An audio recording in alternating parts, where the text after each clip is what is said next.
Hello, ladies and gentlemen. My name is Adam Riancho, and today is Sunday, May 17th, 7:45 p.m. Pacific Standard Time. We're hopping into two Best Ball Mania drafts tonight. We are going to hit that BBM challenge. You draft 5 and get 1 free by midnight on the East Coast. So no time to waste.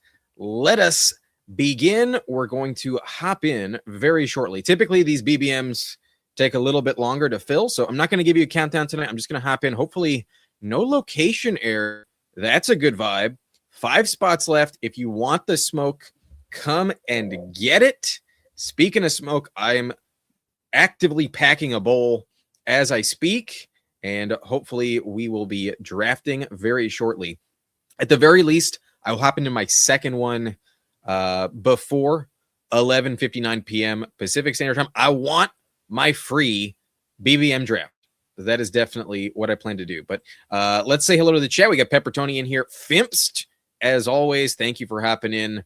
You saw this one posted like instantly. I did not give much of a time to preview this one, and it was not posted for long. Thank you, Pepper Tony, for having those notifications on. If anyone is catching the replay and is like, damn, I keep missing Adam when he goes live, hit that notification bell. You can customize it for personal notifications or all notifications, and you will not miss whenever I have new content. But Scott Young in here.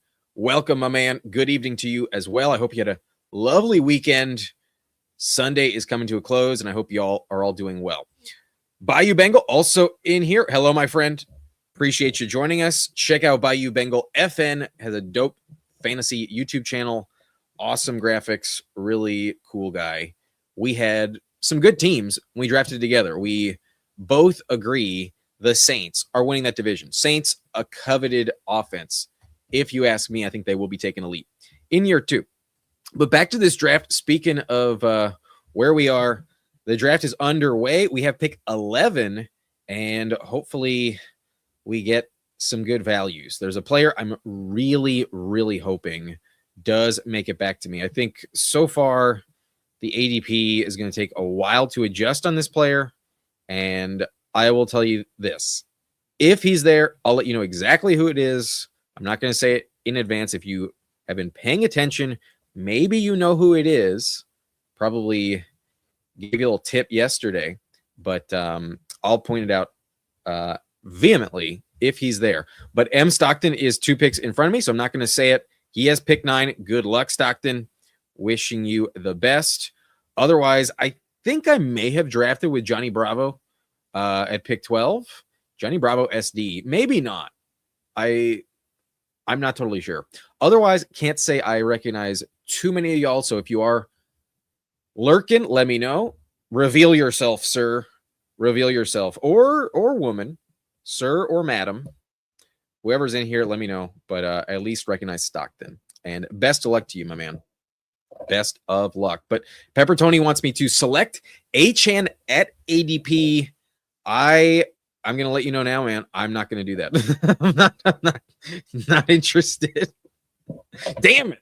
1 pick away. I wanted Justin Jefferson pretty bad. Instead, we are in kind of a tough spot. I mean, it's not the end of the world. We can just go double RB. I think I'm going to take Hampton first.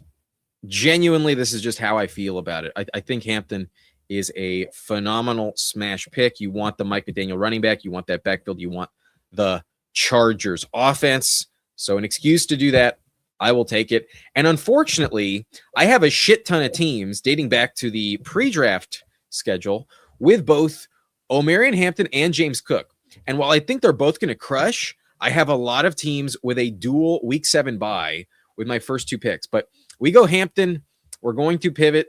And I am going to take, I'm tempted to go Ken Walker because we get the bring back in week 17. However, I think that the Bengals matchup is far better for Derrick Henry. I think the Bengals are such an obvious smash fucking spot. Their run defense is atrocious. So we did let Genty fall back to the team with Jefferson. It's not going to be the only team with Justin Jefferson and Ashton Genty. Maybe that team gets a steal. I'm sure they're happy about the ADP fall. But personally, I think Henry can be better. Genty got a Cincinnati Bengals matchup. Genty has the Arizona Cardinals. Excuse me. That's a pretty solid matchup, but you can't really convince me that the Bengals defense is going to provide any worse of a spot for their opponent. Their defense is just so atrociously bad, and whether it's the tight end position, the running back position, the quarterback position, everyone fucking crushes against Cincinnati. So I'm playing for $2 million here. We are going to believe that the rest of our roster will deliver, and the nuances between running back don't really matter too much to get there. Maybe Genty's a better pick, but I genuinely believe Derrick Henry is one of the safest picks in round 2. And then when you factor in his week 17 matchup against the Cincinnati Bengals, can't fade him. Love Derrick Henry. I will be taking him quite often in round 2. So I think all the running backs in that tier are very, very comparable. So to pull up Hampton around 1, I don't see the problem with it.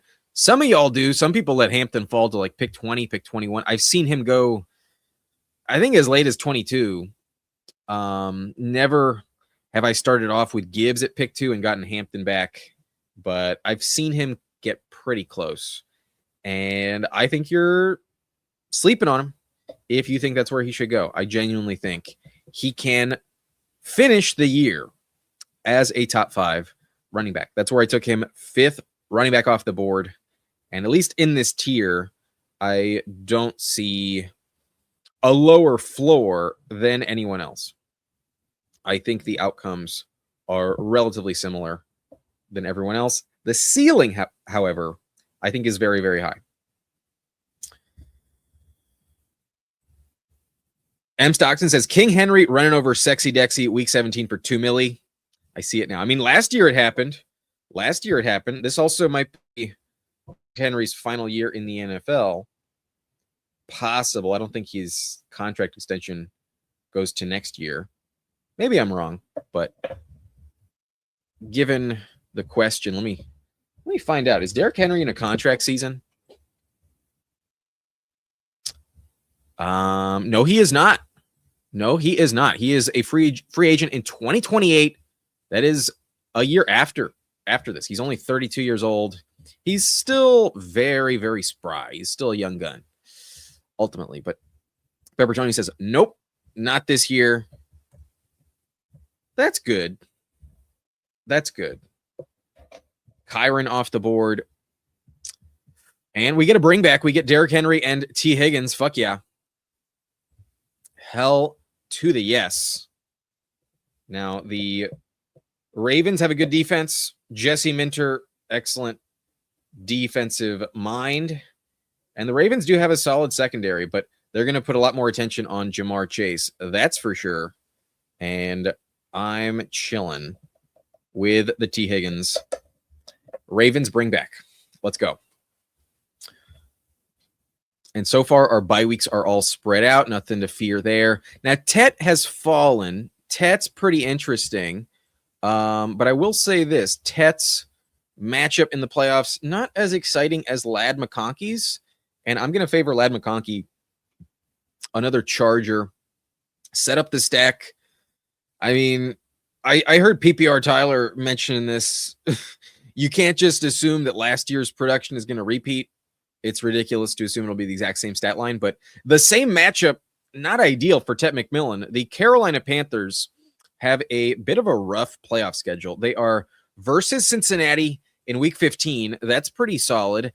At Pittsburgh in week 16, the weather should be gross, so that's not ideal, but it's not the end of the world. The Steelers don't have a secondary. That scares you. At the very least, those two matchups should be good. But you're telling me he gets the Seahawks and Devon Witherspoon, Reek Woolen against Mike McDonald's defense in the championship week? I'm not too excited about that. Meanwhile, Ladd McConkey gets the Chiefs, and his playoff schedule is fucking lit all 3 weeks. So we're going to go double Charger, hopefully set up a Justin Herbert. I think it's kind of obvious, so I'll say it now. Maybe I get sniped, but we are definitely in line for a Herbert team. And taking Ladd McConkey there definitely ensures that unless someone is just really high on Herbert, unless someone just really wants to take him, there is no one at least incentivized at that point to snipe us on the stack. So double charger, not going to be upset with it. Definitely a team I'm comfortable betting on. But I'm a little late. We had the 402. That is as close to 420 as you can get in terms of these picks. Otherwise, we have to wait for the French way to say 80. 80 is 420 in French. But round 4 is coming to a close. It's time for a hit from the pipe. If you would like to join me, smoke it if you got it.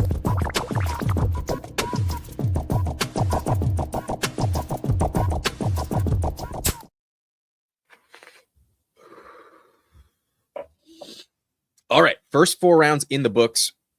We stayed locked in, and we are all right. But round 5 is underway.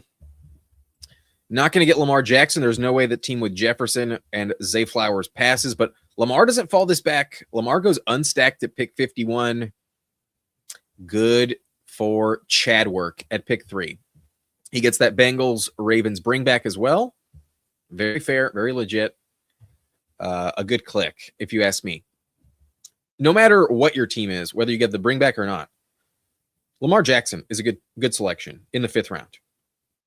Gives you a luxury at that position. You don't have to worry about it too much. If you get stuck with, even Bryce Young or CJ Stroud as your QB2, you're still in business with Lamar Jackson. So never a bad click. Never a bad decision. But Adams falls to pick 55 in this one. That's a really nice price. Montgomery goes 56 to the team at 8, doing something different. They're going 0 wideout to the first 5 rounds. Interesting to see how they close it out. And that'll be interesting. But Quinshon Judkins, I'm hoping gets sniped because I don't really want to take him. I don't really want to do it. Not dying for it. And if anything, I might be able to push him to the next round. Brian Hodgman saying try to push Burrow. I mean, we can't push him too far. Typically, I'd be going Rome Odunze, but I have a lot of Chicago Bears teams already in Best Ball Mania. I've only drafted 6, but I do have a high percentage of Rome Odunze and Chicago Bears. Christian Watson is on the thumbnail, so let's lean into the good vibes, the good omen, and we will take Christian Watson at pick 59. That Packers offense got a little narrow over the course of the offseason. They left 2 of those receivers go, whether it was trading Dontavian Wicks or Romeo Dobbs just walking in free agency. We got more volume likely incoming for Christian Watson. But Hodgman says the Chase drafter took Lamar. Here's the thing. That is not going to prevent them from taking Joe Burrow if he falls into the 7th. Even then, there is no fucking chance that someone lets me have Joe Burrow at 83. The Chase Brown drafter, M. Stockton's in front of me. I'm sorry, Brian. Maybe you're in this lobby with me and you're trying to throw me for a curveball, trying to get me to slack up. But I learned my lesson from yesterday. In BBM, your stacks are hard to come by. Quarterback gets coveted. You get sniped by teams that just want to address the position. I am not going to fuck around. I'm not going to throw away $25. I would absolutely love to have the Joe Burrow stack. We have BBM. We have T. Higgins. Excuse me. We have T. Higgins and Derrick Henry in that bring back. I am playing it safe. I am taking Burrow in round 6. I don't think the collective room is going to agree that they should pass on Burrow in the 6th. And 10 people also pass a second time in round 7. I am not going to risk that. Maybe the winning BBM team has Burrow at 83, but I feel pretty confident in telling you, Brian, that if you are in this situation I am in and you try to push Burrow, maybe the Lamar drafter does pass here at pick 70. But when they're back on the clock at 75 and they see the falling ADP value on Joe Burrow, it will be too enticing to pass up on. I really don't think that Team 3 is going to let me have that. And even if he does, Team Team 9 is not going to let that shit slide. The Chase Brown drafter is not passing on Burrow at 81. I'm not gonna play that game. Peter says people be taking unstacked Burrow all the time. It's so aggravating as I draft T all the time.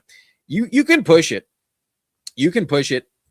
And yes, this is true, but I am also just happy to bet on that Bengals-Ravens game. We've already made the collective bet, and there's still time.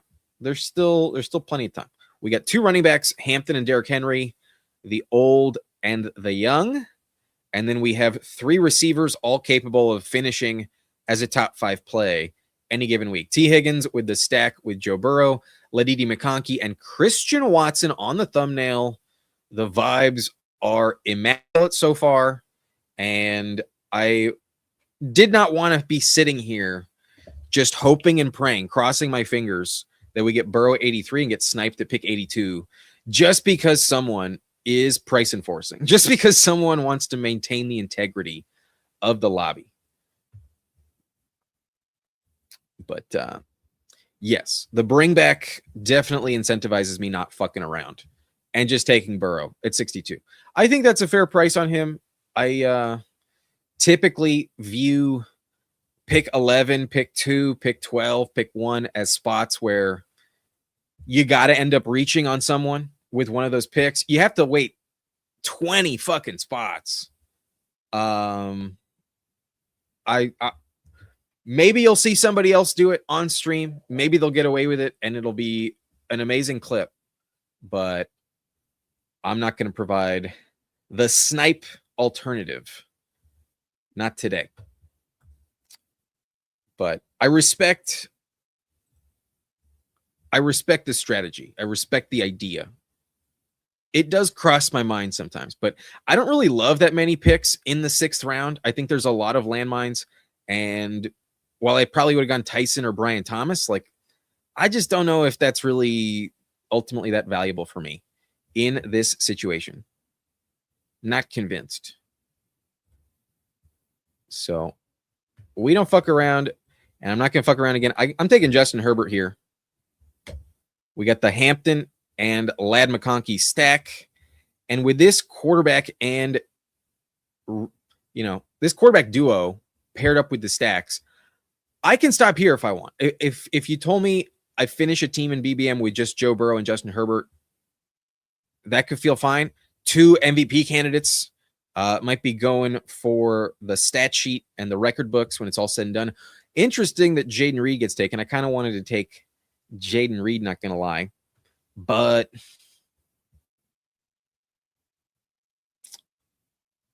could go Cortland Sutton. Rico Daddle's there, though. Rico is who I really trust the most. And yeah, I'm gonna keep it safe. I'm gonna keep it moving. Address running back 3 before the cliff. I think this is a really sweet spot with a name like Rico in round 8 to get a nice value. I think Rico is the next most valuable running back, to be completely honest with you. Once Quinshon Judkins and Baishal Tootin come off the board, I don't like the Chuba Hubbard price. I'd rather just bet on Jonathan Brooks or even the 3rd string backup in Carolina.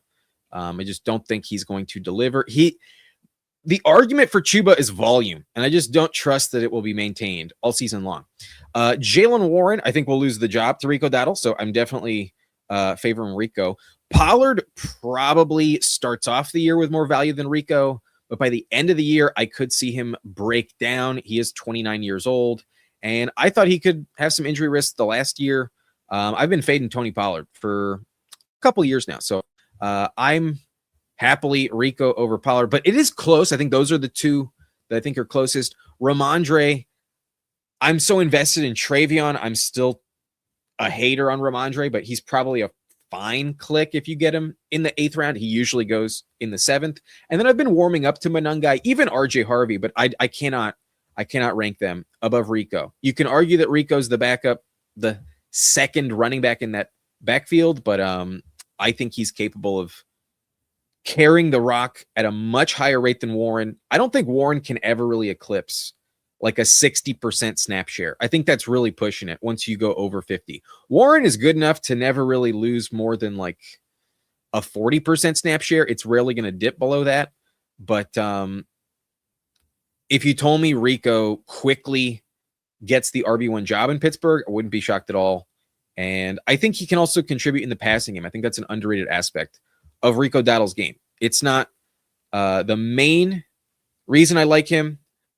Ultimately, I think he's more talented than Warren. I think he has just more explosiveness and he's more dynamic athlete, but he's also capable of carrying the rock 30 times in a given game. So I really don't see a problem with taking Rico in the 8th. I think he's one of the safest clicks in this round. You could argue some other guys have higher upside. I would have been tempted to go Jaden Reed, not going to lie. I already had Christian Watson, but Kraft went off the board at 69. That was a name I was kind of hoping would still stick around.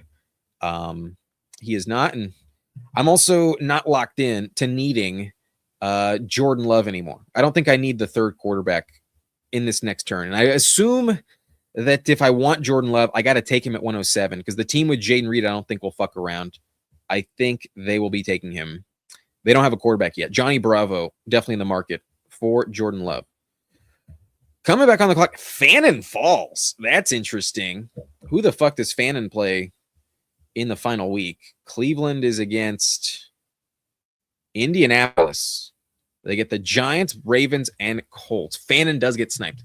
Thankfully, don't have to worry about that. But I do really like Matthew Golden. I could go Xavier Worthy for the Chargers bring back, though. I think if I leave Golden on the board, though, I think that Johnny Bravo right here is going to go Jordan Love and get the double stack. I don't think he was going to leave him. All right, Jordan Love's still here, so I can definitely do it. I got Christian Watson and Matthew Golden, or I just get the bring back. But the question is, do I want 3 quarterbacks in this on this team?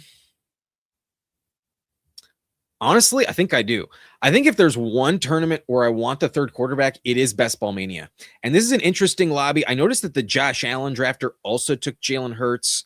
And we all know that quarterbacks fly off the boards typically in these lobbies. So I want a slightly more fragile build at other positions, but with the elite upside of a quarterback that can just really deliver. I have the stack to justify it.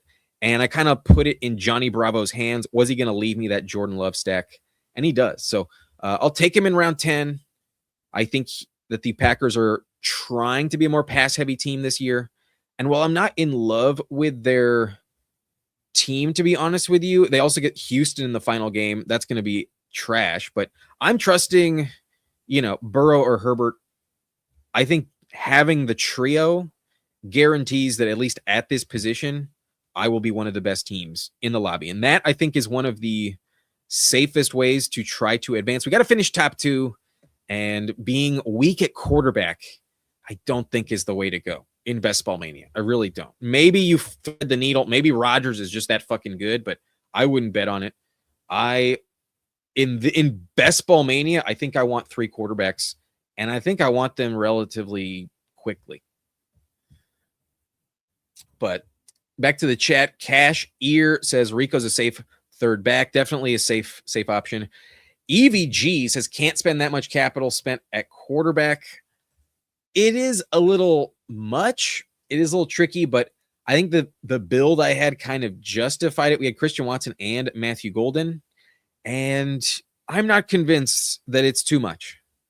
You could be right. I'm definitely going to have some other teams where I don't spend as much, but I'm not convinced that in this tournament, it is going to be the end of the world. I think it's more important that you have good player takes as we move through the rest of the board. I think every round matters. And with that in mind, I want to try and hit on those breakouts. I want to try and hit on the gold mines still lurking at the other positions, because quarterback is really hard to just assume that you're going to find the cheapest guy that's worth the price and just crushes. Like 2 years ago, it was Baker Mayfield. Last year it was Daniel Jones. To trust that you are guaranteed to get that value at quarterback, I don't think this is the year. The market on quarterback, those prices have really gone up dramatically. It's really not appealing. any of the quarterbacks that are left on the board personally. Like other than Cam Ward and Aaron Rodgers, I really don't like any of them.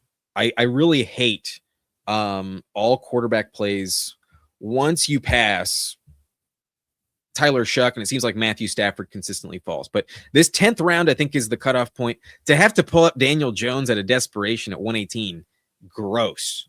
I don't want to be in that situation. And like I said, I could maybe just stop with Burrow and Herbert, but I'm fine taking Love in Best Ball Mania when it's a double stack and we have to finish 1 out of 14 in week 15, 1 out of 12 in week 16. And then how many people are in the final? Over 670 people, 667 people in the final. You know, like if there's one position I want a little surplus at when the odds are that slim, make it quarterback. But that's tournament specific. I wouldn't feel this encumbered. Damn it. I wanted Jonathan Brooks. Damn it. That would have been nice. I guess that's not the end of the world, though. We can just keep it moving. My favorite in this range is definitely Dallas Goedert. The AJ Brown trade, people vaulted up Devontae Smith, and the AJ Brown hasn't happened. No one has moved Dallas Goedert a fucking inch. I don't get it. I don't understand. So I'm just super overweight on him. I think he's phenomenal. And then here, I think I might go Stephon Diggs. Could go Gadsden, but I'm going to push it. Don't feel locked into it. I like Shaheed as well, but I'm going to go Stephon Diggs. The mystery box, there is still ultimately a bit more upside for Diggs remaining, where he could still sign, as opposed to Rashid Shaheed. So I'm not going to fuck around. I'm going to take Stephon Diggs. He could potentially rise up to like the Jacoby Myers, Quentin Johnston, Ricky Pearsall territory. I could see him back-to-back with Michael Pittman pretty easily if he landed in Vegas. I think that's the most important landing spot for him. But Cousins played with Diggs. There's a connection. They got a lot of cap space left. Maybe he goes to somewhere like the Colts and he's a bit of a third wheel, but I think he is the most likely candidate to see the most targets among the last remaining veteran wide receivers. Last year was impressive. Peter says it's a lot of investment at quarterback, but once you have spent on Watson and Golden, this team is pretty correlated to a big Love season. Yeah, there's a story that this team is absolutely telling, and it does follow the concept that Christian Watson and Matthew Golden are going to really deliver, and it's because Jordan Love takes a massive leap, and the team is just so pass heavy. They really dominate in that regard. So there's going to be some weeks where maybe we get those massive games. Like there was one game where Matthew Golden literally left like 35 points on the table. He missed on like 3 tipped passes that were all deep shot touchdowns. Had he connected, they were like all house calls. It was like fucking crazy. 2 of them, I think, were on the same drive and for like 40 yards or something. And then one of them would have been like a 97-yard receiving touchdown had he caught it. So I believe in the Packers wide receiver eye for talent. They're capable of developing that position phenomenally well. And I'm not going to tell you that Matthew Golden is the next Devontae Adams, but when I look at Devontae Adams' career arc, his rookie season never told the tale of what you were going to get out of him moving forward. So Packers rookie, I'm willing to be patient with, and I think there's a lot of urgency in the building to make sure Matthew Golden works out. They have not drafted a first-round receiver in over 20 years. If he's a bust, not only is Gutekunst on the hot seat, but we already know that LaFleur had some rumblings of being on the hot seat last year. They extended him, so it is what it is. But I think organizationally, the Packers typically know what they're doing, especially at wideout, and I'm going to trust their scouting regarding Matthew Golden as a first-round selection. Am I hopping in another draft? I will indeed do a second one. We are needing to hit that BBM challenge. This is my 4th BBM of the weekend, and our next one will give us a free 6th entry into Best Ball Mania, I'm definitely going to take that. But I think we're only going to do one Best Ball Mania tonight. I think I'm going to save that free BBM for later. But Stafford was the guy last year. Yeah, Stafford was a really valuable option. And I guess given Daniel Jones got hurt, I guess Stafford was definitely more valuable. Drake May was pretty cheap, but he also went in the 10th round. Last year, Drake May was a 10th round pick. Back on the clock, we got 2 selections. The team behind us also only has 1 tight end. Their guy is Ferguson, so probably some urgency there. I don't like taking Woody Marks. I'm not going to grab Woody Marks. I think I'm just going to go with a quarterback here. I mean, with a tight end in this range. They're all pretty good, but I think I like Chig a little bit more than the others. I think I'm going to go with Chig Okonkwo.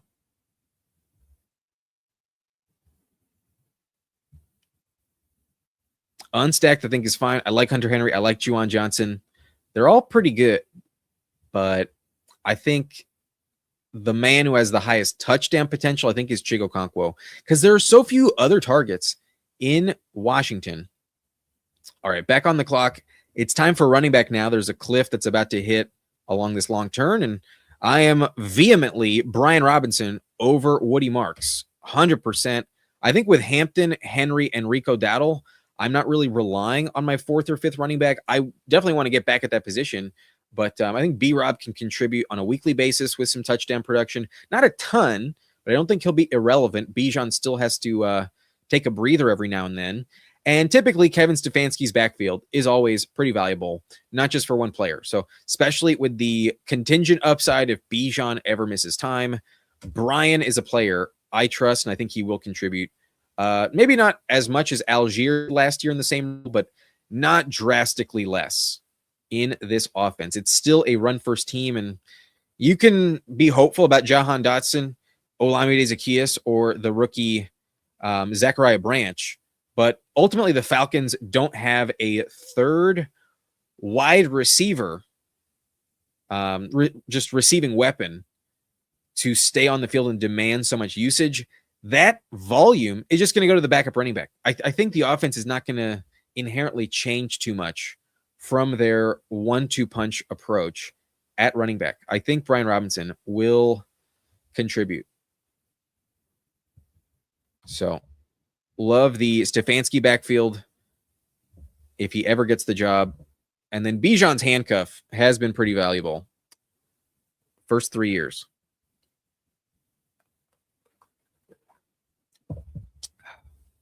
All right, we're through the 14th round. Let's recap the team. We have a 3-4-5-2 cooking with Joe Burrow, Justin Herbert, Jordan Love, Omarion Hampton, Derrick Henry, Rico Dowdle, and Brian Robinson. Wide receiver has T. Higgins, Ladd McConkey, Christian Watson, and Matthew Golden, Stephon Diggs as wide receiver 5. And the only question is, does this team I'm drafting need a third tight end? I don't think so. I think I spent too much at quarterback to really desire a 6th pick at the onesie positions. And I'll tell you right now, one of these picks is locked in for running back. 2 more are locked in for receiver.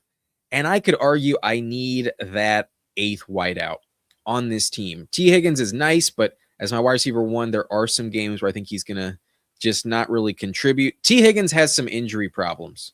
I think he will miss some time. Christian Watson has some injury problems as well. Ladd McConkey had a lot of bust games where he just did not really show up. And then Matthew Golden is a big risk. There's nothing really proven. And then Stephon Diggs could also go to a location that sucks. I think having 8 total would benefit this roster a little bit more. I think a 3-5-8-2 might be the move. But Cash Ear says rumors saying Diggs might sign with Washington. That would be interesting. That's a team I think can definitely use him. They don't have many pass catchers you trust there. And it seems like they're not interested in bringing back Debo for whatever. Maybe he's not interested in going back there. For whatever reason, Debo doesn't seem to have a lot of hype going back to the Commanders. So that's interesting. But if that's the case, I think that's still a pretty good landing spot. Terry's kind of old, so we saw him miss time last year. I don't think the Commanders would be terrible if that's what we ended up with Diggs.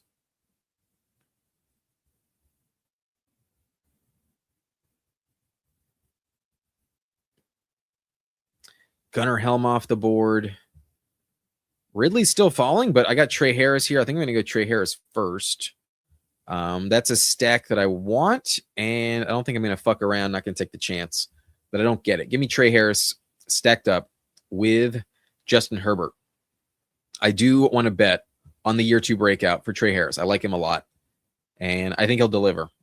Last year, we were drafting him way, way higher than this, and it's very funny how just a year can make you forget the upside that you believed in so recently ago. It's tempting to go with Njoku, but I got a lot of Njoku teams. Maybe I should have not taken Chig, but today I'm going to go Emmett Johnson, a player I like in the 180s, more live to stay healthy than Kamara. That's for sure.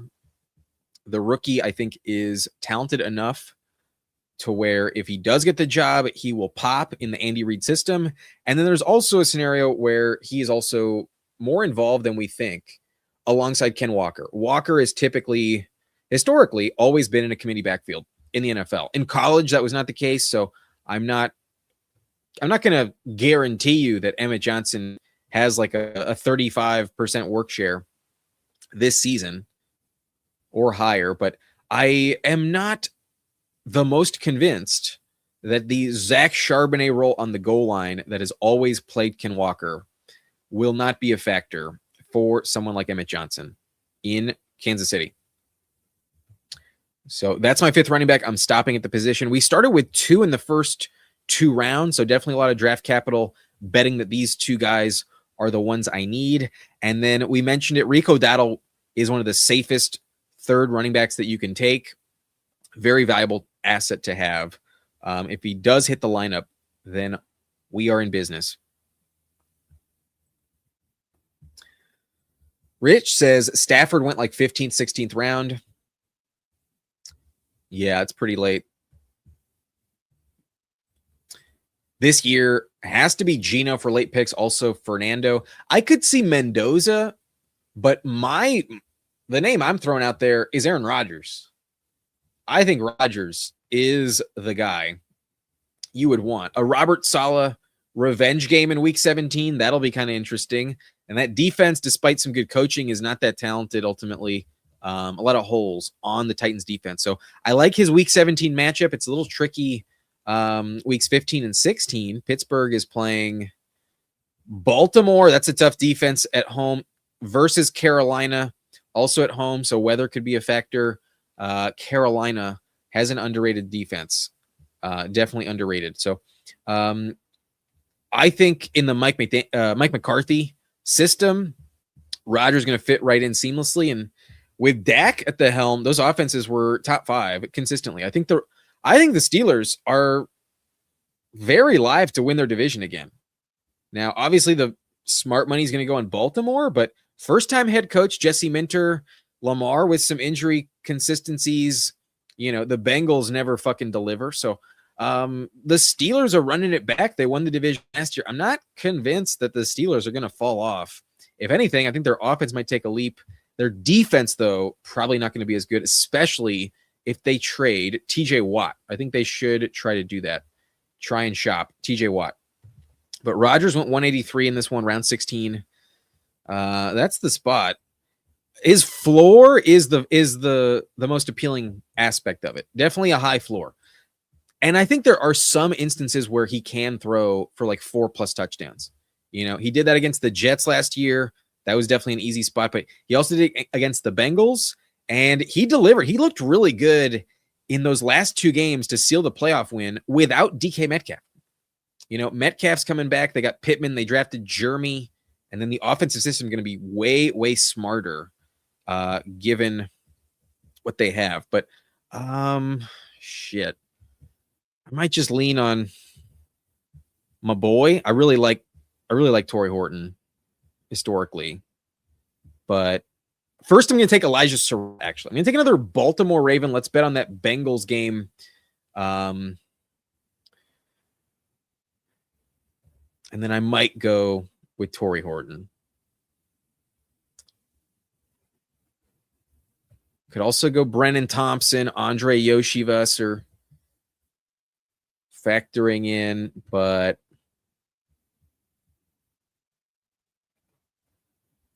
I'm a believer. There are some questionable injury news regarding Torrey Horton, but it's still early. I'm not going to write him off. In terms of talent, I still like Torrey Horton. I got a soft spot for Torrey Horton. So that's the team. We go with the 3-5-8-2. We pass on David Njoku, and we don't even consider Mike Gesicki. I'll go round by round because I think that's also a fair way to gauge it and see how you like it. Omarion Hampton, Derrick Henry in the first 2 rounds at pick 11. I think unless you can get Jefferson or one of the receivers, it's just not worth it to pull a light out. It's much more appropriate and safe to just go double tapping the running back position. And we get back in T. Higgins, very happy with him in the 3rd. Ladd McConkey, super happy with him in the 4th. We got the Herbert combo in the 7th. I take Christian Watson because he's on the thumbnail, but I think a fine click here. Joe Burrow for the T. Higgins stack in the 6th. I didn't like many other clicks available to me. I did not want to risk missing out. And despite the chat requesting I push it, there was no fucking chance he was making it to me at 83. But I take Herbert in the 7th, Rico to get back in at running back at pick 86. I take Matthew Golden and Jordan Love. We are very much invested in Green Bay, arguing that offense, those receivers really deliver. And by losing Romeo Doubs and Dontavian Wicks, there is nowhere else to hide. The ball is definitely going to go to Christian Watson, Jaden Reed, Matthew Golden, and Tucker Kraft. I like all 4 of those players. I like to target them at ADP. But we do take Love. We take the 3rd quarterback because it is Best Ball Mania. We have to be the highest ceiling possible, and I want the volume I'm willing to spend on 3 quarterbacks in the first 10 rounds.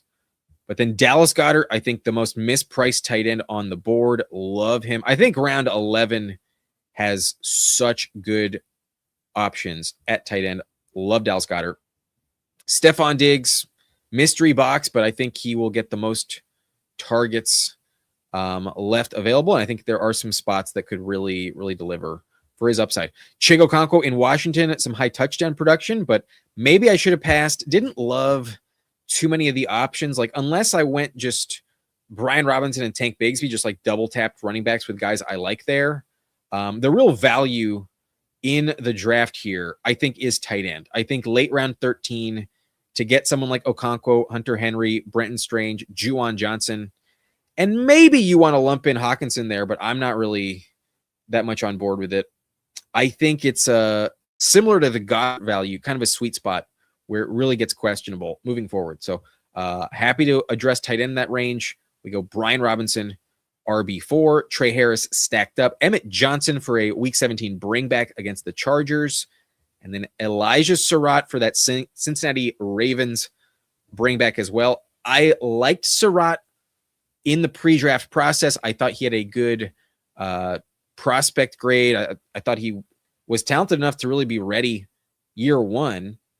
And despite falling in the draft, I think some of that has to do with his age, but I definitely think he can be better than Jacoby Lane. I think he can outproduce Rashad Bateman, and maybe Devontae Walker really does deliver. But that wide receiver 2 role in Baltimore is up for grabs. I think Surratt can claim it. And then I still have the soft spot for Torrey Horton.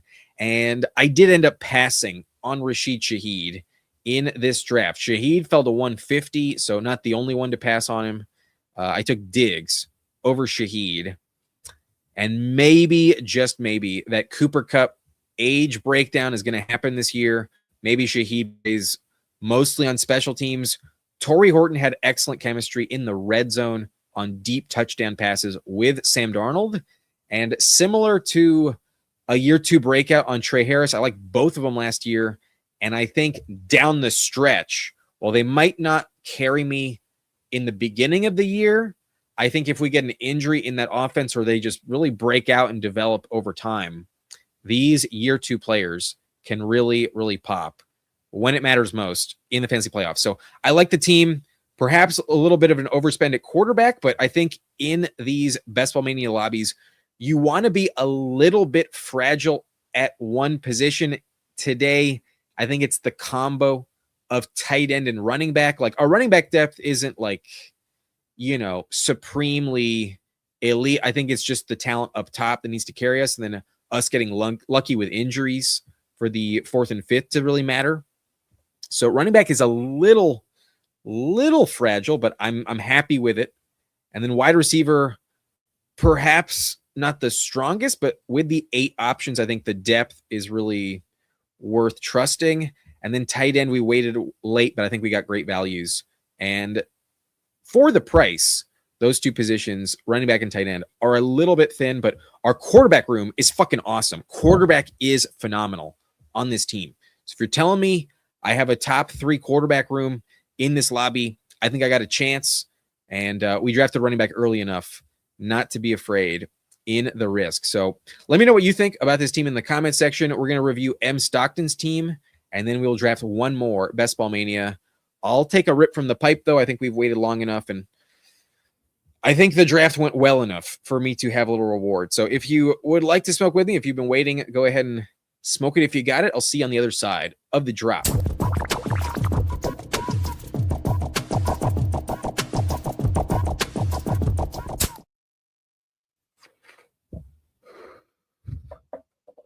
All right. Feeling good. Let's take a look at M. Stockton's team.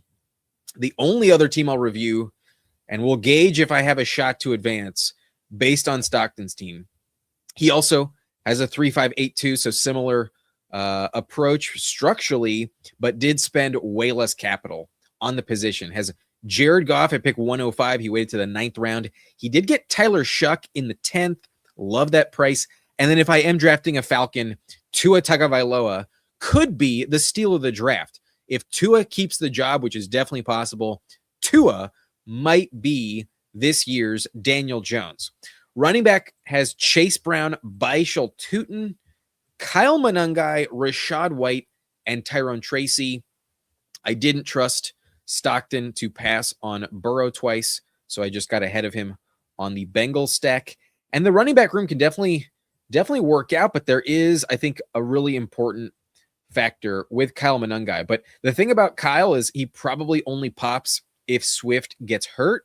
And if that's going to happen, the argument for, I think, here in the season, grabbing a Tyrone Tracy, who might be the starter in September while we wait for Cam Scatterbo, probably not, but probably more touches in September while they slowly bring back Scatterbo, I think can carry you. And then Rashad White, I think, is the most valuable running back in Washington. If Tootin does crush, then you are in excellent shape. You have the Amon-Ra stack with Jared Goff, phenomenal. You do not have a second one, though. No Laporta, no problem. Chris Olave also stacked up, and you get the double with Jordan Tyson. Love that. Love the commitment to the Saints.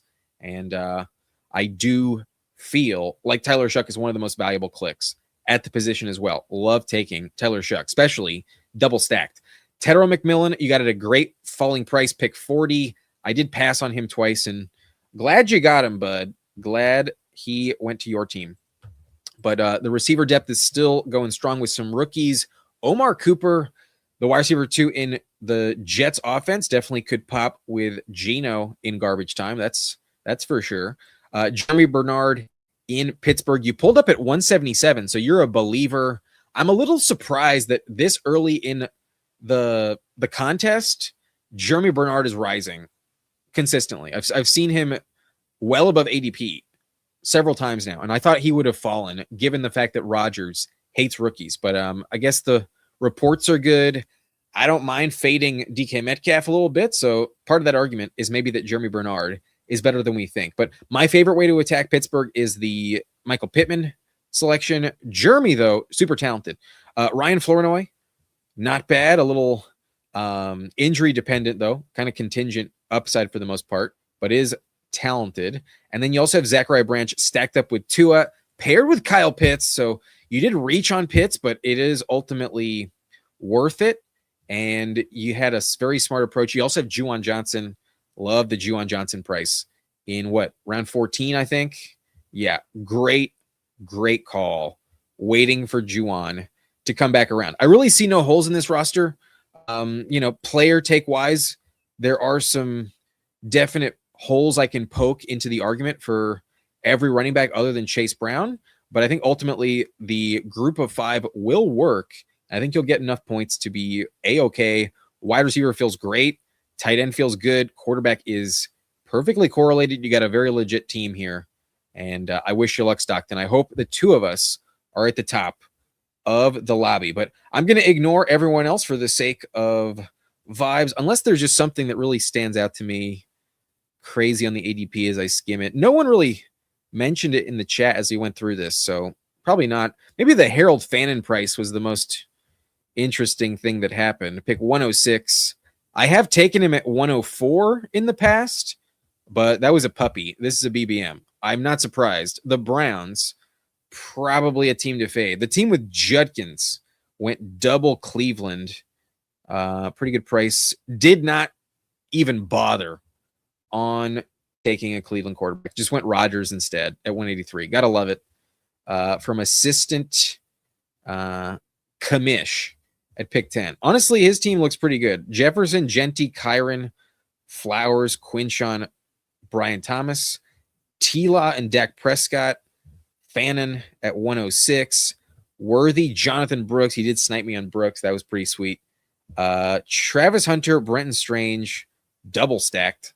Love that. And then Trey Tucker, Gunnar Helm, Rodgers, and Braylon. Honestly, the team at 10, very legit. No complaints.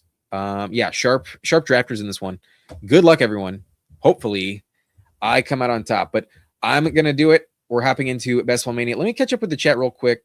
LOL, I'm at a clean 22% Rodgers pre and post draft. How many teams have you taken? I think I was at like 28% Rodgers, maybe 24% Rodgers in the pre-draft. And then right now I think I'm sitting at like 19% Rodgers since the draft in my regular entries.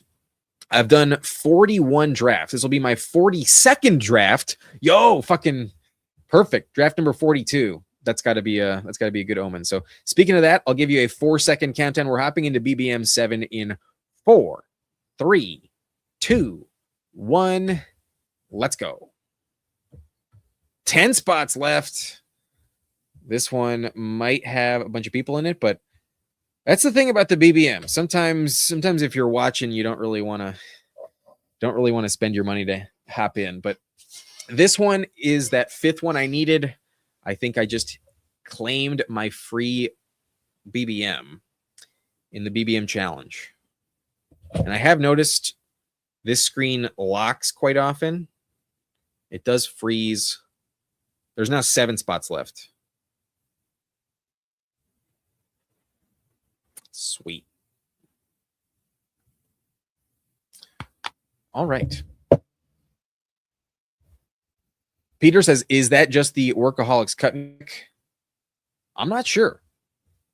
Honestly, I was never like a diehard Workaholics fan. It was okay. I thought it was funny, but it wasn't like a show that I felt like I needed to show up for week in, week out. In all honesty, that was around the time that I started to kind of lose interest in TV. I used to be a TV holic. I used to grow up with a TV in my room. And after a while, it just got a little bit time consuming.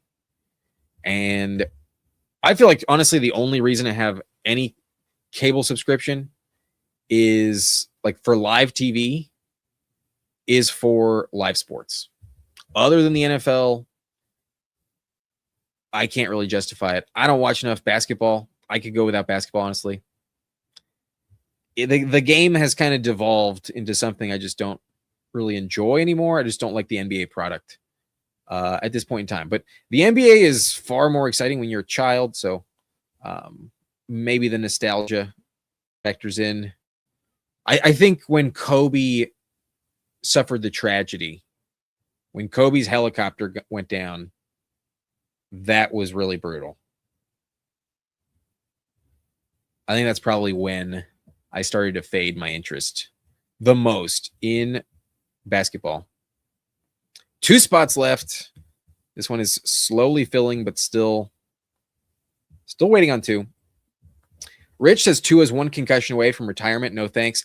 For the price, I think it's fair, especially when you have it double stacked. I think if you have Kyle Pitts and Zachariah Branch, Kyle Pitts and Bijan Robinson, Kyle Pitts, Drake London, I think if you got a double stack in Atlanta, final round is totally fine. But very valid point, Rich. It's always risky to trust Tua, but I don't trust Michael Penix. I don't really trust the Falcons ultimately, but Kevin Stefanski does make them a little more exciting. Pepper Tony says ETR has him all Steelers way above ADP. Yeah, I've seen ETR hype him up. I've seen I think Herzig talked about it. I think Pat Kerrane has talked about it. I've heard plenty of names I trust agreeing with me on Rodgers. Meg shout out Meg from Fanspeak. Shout out Fanspeak, dope channel. If you haven't checked them out, definitely worth a sub in my opinion. Just had their 24-hour live stream recently, and me and Meg are in lockstep agreement on Aaron Rodgers, Pat Freiermuth, and maybe I should come around on Scattaboo and be that high as well. But we are underway. This lobby is filled. I am pick 7. Not my favorite spot to be. We're hopefully going to get a lot of falling values over the course of the draft. Hopefully top of ADP is just going to be an auto click because it's just going to be a really good price. But at least in round 1, I might pull up someone. I might just take whoever the fuck I want early on in this draft. Get your guys, especially early on. If you really feel like they're mispriced, or if you feel like other players around there just really don't have the value that you believe in. I think having some stances on players you want to fade in the early rounds is pretty fair. M. Stockton was going to go Rodgers, but got sniped, went Tua instead. Totally valid. I think a very strong pivot on your part. Good pivot. Sawson could have taken Marks for backstack with Packers for a reason to take him over B-Rob. Right, the Woody Marks versus Green Bay game. I just don't really believe in Woody Marks. I think Woody Marks is mispriced. I think he's still way too expensive. So I'm just not a fan of taking Woody that high. I'm typically not popping Woodies, especially on a $25 buy-in. JSN off the board. Taylor goes, and I'm going to do it. I wanted him in the last one. I really think Justin Jefferson was the biggest winner of the playoff schedule. And maybe it's time I take a look at the poll. Maybe we go to the live poll and see what y'all are saying in terms of who has the worst schedule. So far, 19 of y'all have voted, and 37% is saying that the Philadelphia Eagles have the worst playoff schedule among the teams listed. I wanted to list relevant teams. I think there are some other bad schedules, but for like teams that we don't give a shit about, like Arizona, I don't think has a good schedule at all typically. Yeah. Eagles against Seattle. At least it's at home, but then Houston the following week at home. Gross. At San Francisco, though, is a pretty big silver lining. That's not bad. Second place in the poll right now is the Texans home against Jacksonville, at Philadelphia, at Green Bay. Weather's going to be a problem in that Packer game as well. The Lambeau weather for the Texans might be dog shit. Maybe that's a reason to take the running back room, but give me David Montgomery over Woody Marks if that's what I'm trying to bet on. But I'll leave that poll open. Let me know y'all's opinion. And it looks like we got 33 people watching, 12 likes. If y'all could bring me up to 20 or 25 likes, I'd really appreciate it. That'd be awesome. And I just discovered how to gift memberships. And I do plan on posting some members only content this week, going live for members only. So if we get to 25 likes, I will gift 5 members, 5 memberships. I think I've figured out how to do that. But Derrick Henry's still on the board. We're going to bet on that Bengals matchup. Holy shit. We get a Justin Jefferson, Derrick Henry team. That's kind of what I wanted to go with on the last one when we were at pick 11. But beautiful, immaculate. We are trying to shape out our roster around week 17, especially in this tournament. I want to focus a little bit more on week 17. I'm going to do that a lot more this year than I have in the past. I've never drafted many Best Ball Mania teams historically. Last year, I only did 9 of them. I advanced 3, and then none of them made it to week 16. So perhaps I should approach it a little bit more intently this season. I've already done, this is my 7th Best Ball Mania, so absolutely on track to crush last year's investment. I don't think I'm going to do more than 40.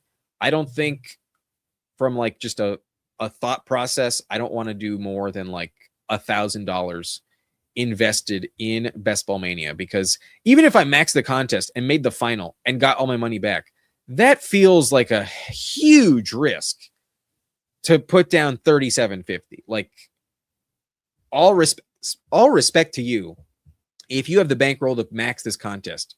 I do not. I'm gonna keep it real with you. Just because I got some site credit from Underdog does not mean I am willing to do that. I am using that for the live streams, and on occasion, like this weekend, we might draft Best Ball Mania a little bit extra. There's a reason to do it, given how, we get Jeremiah Love here. That's interesting. Honestly, that's pretty interesting. At this price, I think I'm going to take it. Not in love with it typically, but Arizona does get Vegas in that final game, and running backs are hard to come by. Fuck it. We're going Jeremiah Love at pick 31. Let's do it. Hell yeah. I'm typically not excited to take him, but Travis is off the board. Brees is off the board. Kyron's off the board. If we want running back, we got to pull up Javante or, get fucking crazy with like Scadaboo or something. Let me take the following discount. ADP 22. We got him at 31. It's Arizona. I get it, but fuck it. At pick 31, I think he's a solid pick.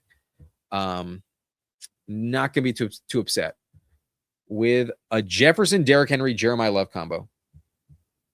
But who knows? Maybe over the course of the summer, Love falls into the 4th round and it's really, really irrelevant. But I'm happy with this. But all right, Rich says, let me catch up with the chat. I'm well behind now. 22% at 151 pre-draft and 76 post-draft. I honestly forget who we're talking about. Agree, NBA is ass right now. Yeah, NBA not compelling anymore. Maybe I'm just getting old, but just not compelling. Not for me. Playoffs good / fine, but regular season is horrible. Yeah, I agree. The playoffs are much, much better. The regular season is unwatchable like 90% of the time. I find it unwatchable. Legitimately, if it's on, I very quickly just get sucked into my phone. It just becomes background noise. I stopped giving a shit about the NBA. But RIP Kobe, man, that sucks so much for sports fans of certain ages. Really, the whole world. Like, one of the most famous athletes in the world, like, that shit was really, really sad. I think I might go Colston Loveland today. I think so. I like my teams when I approach it with like an anchor whiteout and then don't take another one until like round 6 or something.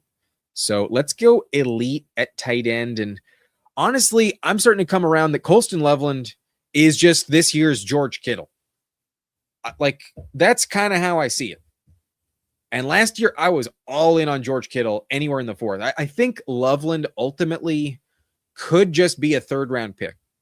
I think Bowers is fine at the end of the 2nd. I'd rather take him in the 3rd, but probably should go in the 20s, anywhere in the 20s. McBride, I think, should fall into the 30s, if not the 4th round. And I think him and Colston Loveland should probably go like back to back. And honestly, I think I might prefer Colston Loveland straight up. Give me Chicago all day. Sean says, got second. Great for you. I forgot the context. I'm sorry. Rich says, I'm fading Tootin, especially hearing Rodriguez was the running back for the head coach in college. I do dramatically worry about the goal line role for Beischel Tootin. Last year, we saw a committee where even Beischel Tootin, ate into Travis's workload on the goal line, but Tootin was not the most efficient on the goal line possible. And last year, Chris Rodriguez, that was like his bread and butter. Rodriguez was actually valuable for the Commanders with no Jaden Daniels because he was scoring a rushing touchdown almost every week down the stretch. He was actually like very consistent in the end zone. So, the C-Rod revenge game is also a huge like little nugget there. I would agree. I think C-Rod is my preferred way to play the Jaguars backfield. I think both are worth taking. I'm not going to full fade Beischel Tootin, but I don't think I want more exposure to Tootin than C-Rod by the end of the summer. Voice of Reason, thank you. You just liked. Thank y'all. I'm going to take this pick, and then we mentioned the Packers game. This price on Dave Montgomery is kind of interesting. Pick 55. Pretty solid. Yeah, fuck it. We went with kind of an expensive quarterback approach on the last one. In this second one, maybe we go against that. And you can always justify Lamar Jackson, but we brought up that Packers matchup for Houston. Weather's going to be a problem. We don't really love the full playoff schedule for Houston, but I do like that Packers matchup for the sake of volume. If you're telling me it's a snow game, Montgomery could get like 30 touches against the Packers in week 17. But got Love, Nakua, Pickens, and DJ Moore and Waddle. That's a rare Love price. Right. Didn't he get pulled up in this one? Oh, no. Oh, right. Love and Price, the two Notre Dame running backs. Sometimes when I say it, I mix them up. But yeah, this Jeremiah Love price, absolutely worth it. It's 33 teams pre and 16 post.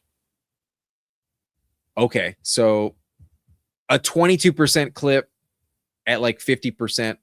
That's like 10 teams.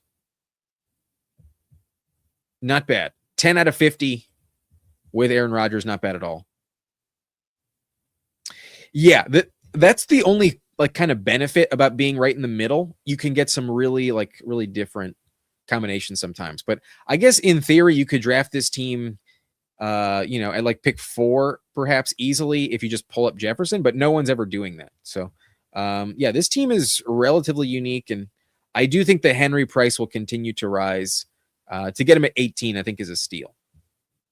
I think that run on running back is typically over at pick 18, and it's usually Chase Brown. So to get any running back beyond pick 17, especially when it's someone like Henry with a matchup like his, when all the money's made, when $2 million is at stake.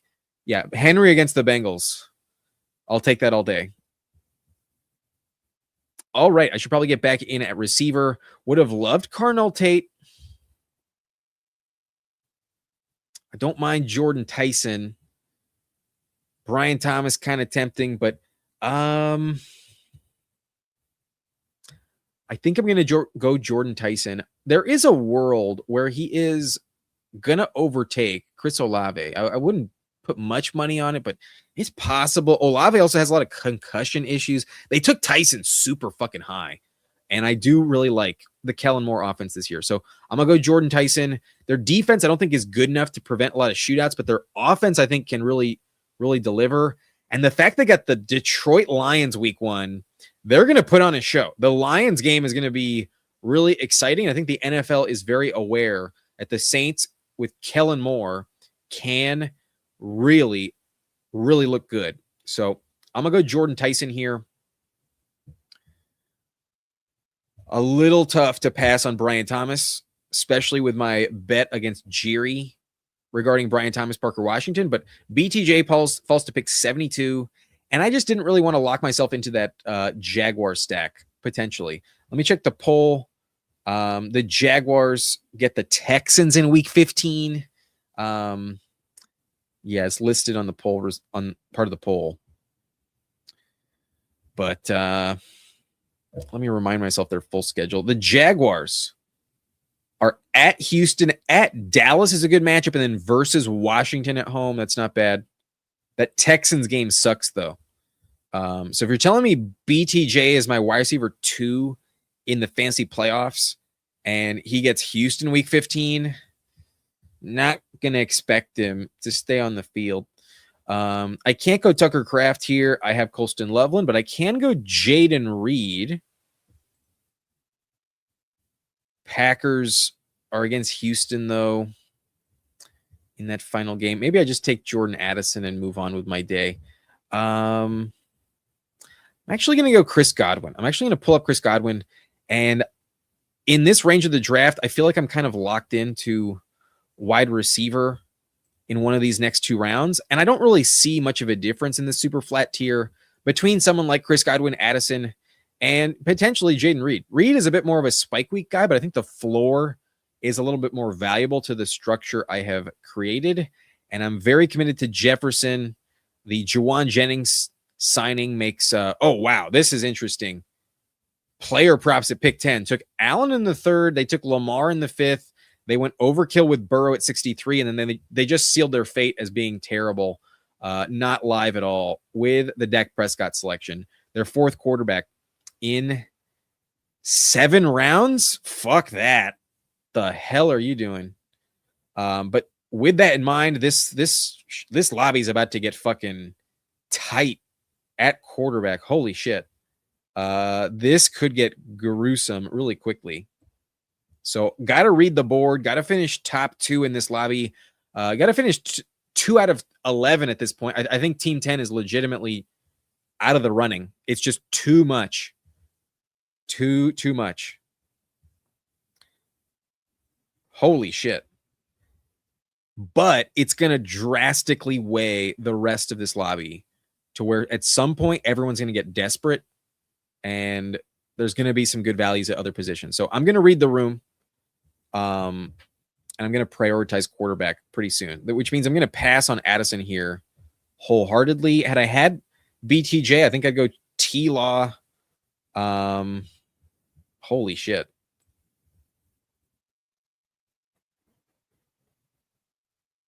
Kraft comes off the board.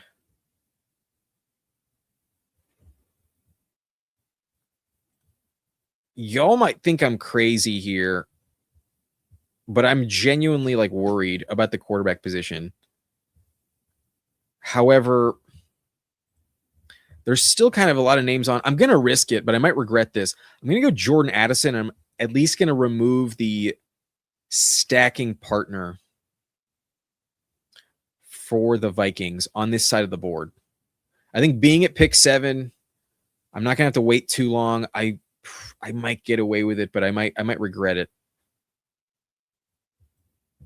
Because this is a weird lobby now regarding quarterback. This is going to be very weird very soon. That's my expectation. But percent at drafting Rodgers, I'm at 17% Chase pre-draft. I think mine was in the mid-20s. But got a Jefferson, Chase Brown, Neighbors start BBM the other day. Interesting. Maybe the Neighbors price is wrong, though. Maybe the Neighbors price can keep falling, but it's probably worth it. It's probably an overreaction. What's up, Wilson? How we doing? I'm a little late on the chat, but thank you for hopping in. Anthony says, hello, everyone. Welcome in, Anthony. Thanks for joining.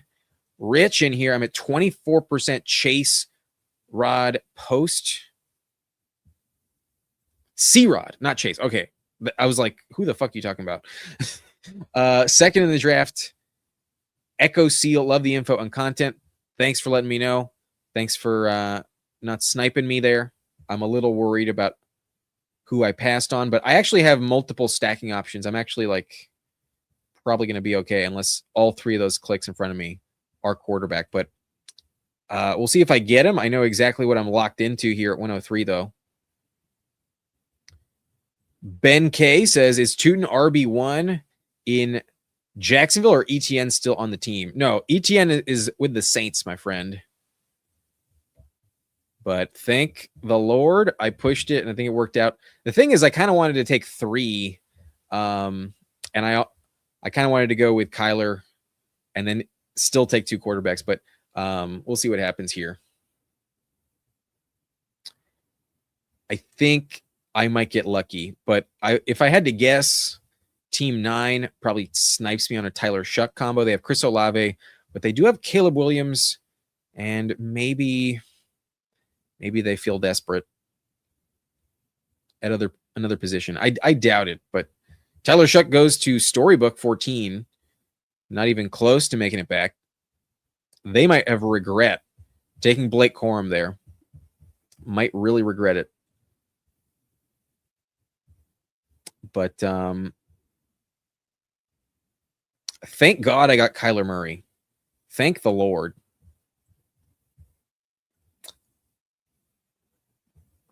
Tootin is technically the RB1, but I don't think that Chris Rodriguez is a player to fade.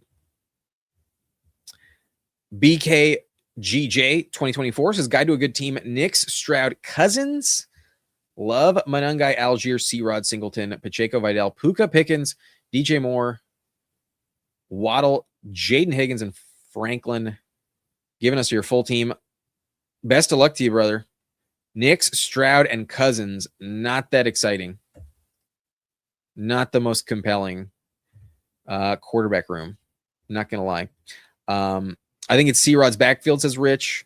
I think it's a time split no matter what, but I think on the goal line for the price, I think C-Rod will probably crush.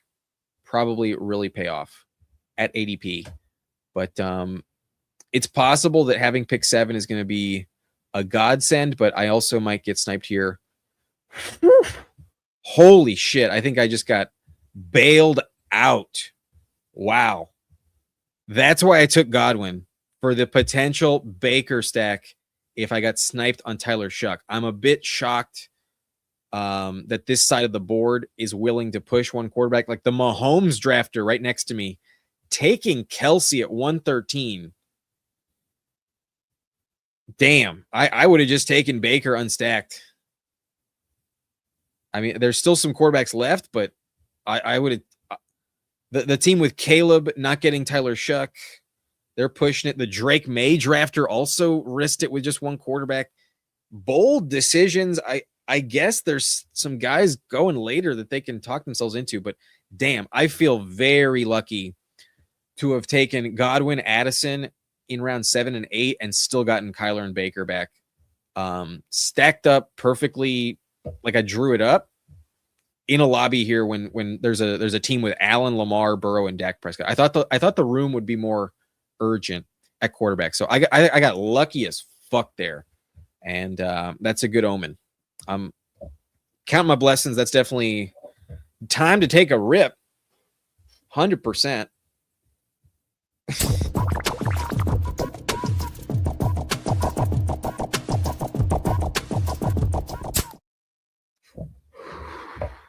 Damn.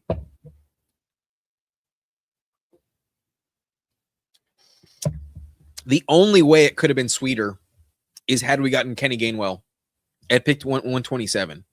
I think that's the only fucking way that could have been better. Get another Baker stack with Kenny G. But I have Loveland, so I don't need that position. I think I'm going to go Jalen Coker. I could take a running back here, but I like the 3 I got, and my receiver room is getting a little thin. We kind of neglected it for a bit. I have Justin Jefferson, Jordan Tyson, Chris Godwin, Jordan Addison, and Jalen Coker. It also gives me a backstack potential with Bryce Young.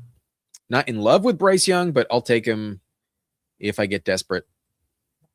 Agree, Rich. Tootin is overhyped, says ever in flux. Love, and yeah, we got double love on this. The only thing that could have maybe made it look better is if Jordan Love made it back, but thankfully we didn't set that up. We didn't need it. Thankfully, I got rewarded with the Vikings Tampa combo. I agree with this best ball scheduler. There is no such thing as too few Chargers players. If there's one team I'm going to overload on, give me the Chargers. It was never destined to happen. I'm glad it was sniped so that I didn't let you down and not take him, but there was no way I was passing on Kyler for Jordan Love there. BBM is super flex now to that person. Yeah.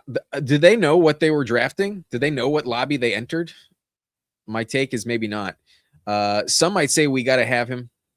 I wish we got him. I wish we got the triumvirate, the triple love combo. At some point, we're going to have to try and get that. At some point, we're going to have to try and get the triple love. Best ball scheduler, borderline to get thrown out. My guess is it stays, though. I think it's going to stay. Yeah, not even close, says Pepper Tony. They're all right at ADP. That's why. They're all at ADP. The Gilbert Arenas approach was more egregious than that. So those didn't get thrown out. I don't think this is getting thrown out.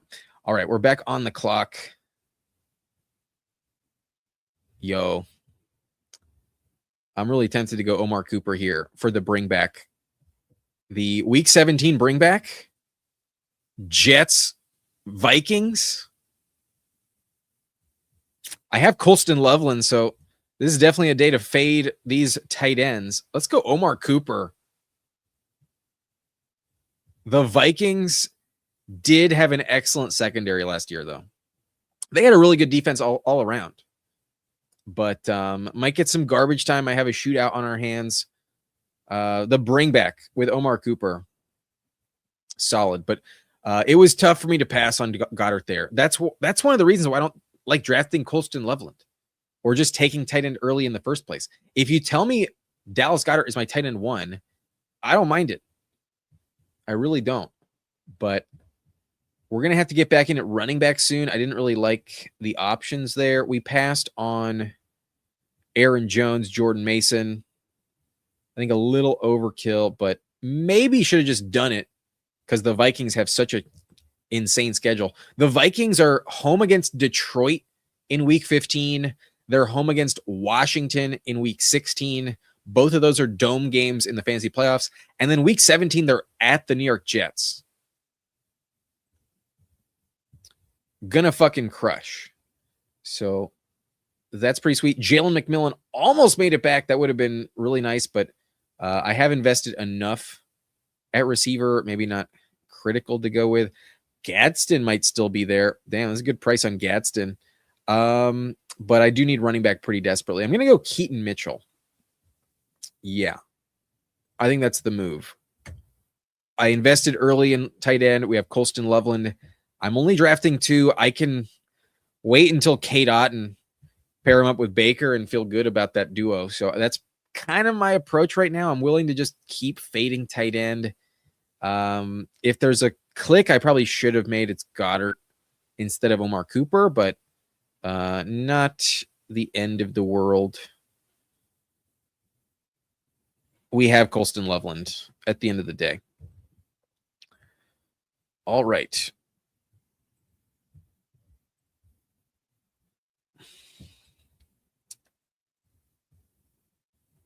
Yeah, same point on Gilbert Arenas. I don't think this is getting thrown out. Being scared of C-Rod is peak right wing slappy. C-Rod is just a guy. Is Jag. That team is ass. I believe that's in regard to the four quarterback build. I like my team.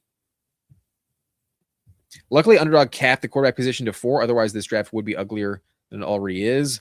I'm super happy that that is the case, Putt Daddy, because that's going to ensure that this doesn't get thrown out. Like if that team had just like 6 or 7 quarterbacks, like it'd be fucking ridiculous. 20% in Tootin, 13% C-Rod post-draft. You want all pieces of Jags, in my opinion. Liam Cohn is that good. Yeah, that's where I'm not willing to fade Tootin, but personally, if I'm only going to take one above the other, I'm going to invest a little bit more in C-Rod personally because it's much cheaper. It, I think, has a higher chance to pay out. But I still want to draft Tootin. I still think you're very fair in your approach regarding Beischel Tootin. I'm on the clock. Could go back to the running back well, but I think I might fade it. Kind of want to go Antonio Williams, but Brenton Strange fell. Yeah. I didn't take Dallas Goedert. I didn't take Oronde Gadsden. I'll take Brenton Strange at 162.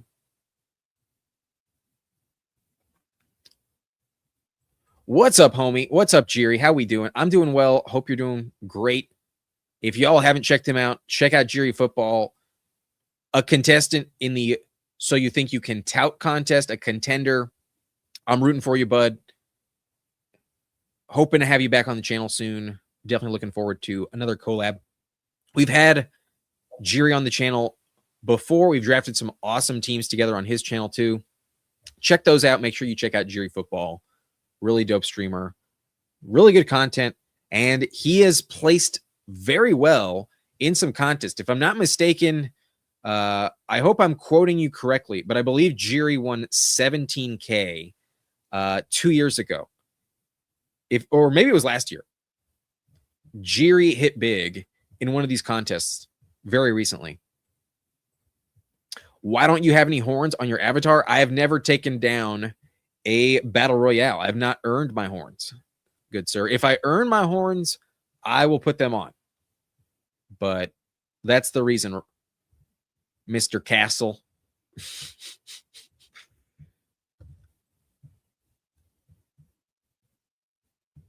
I'm not taking both Arizona backfield players.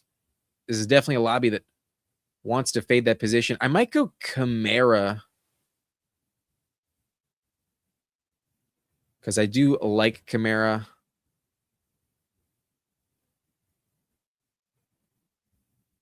And there's not many running backs left, but you know what? Fuck it. I almost just ended up taking Tyler Algier. But I don't want to take both Cardinals running backs. I don't want to do that. We got the big discount on Jeremiah Love. I'll leave Algier alone.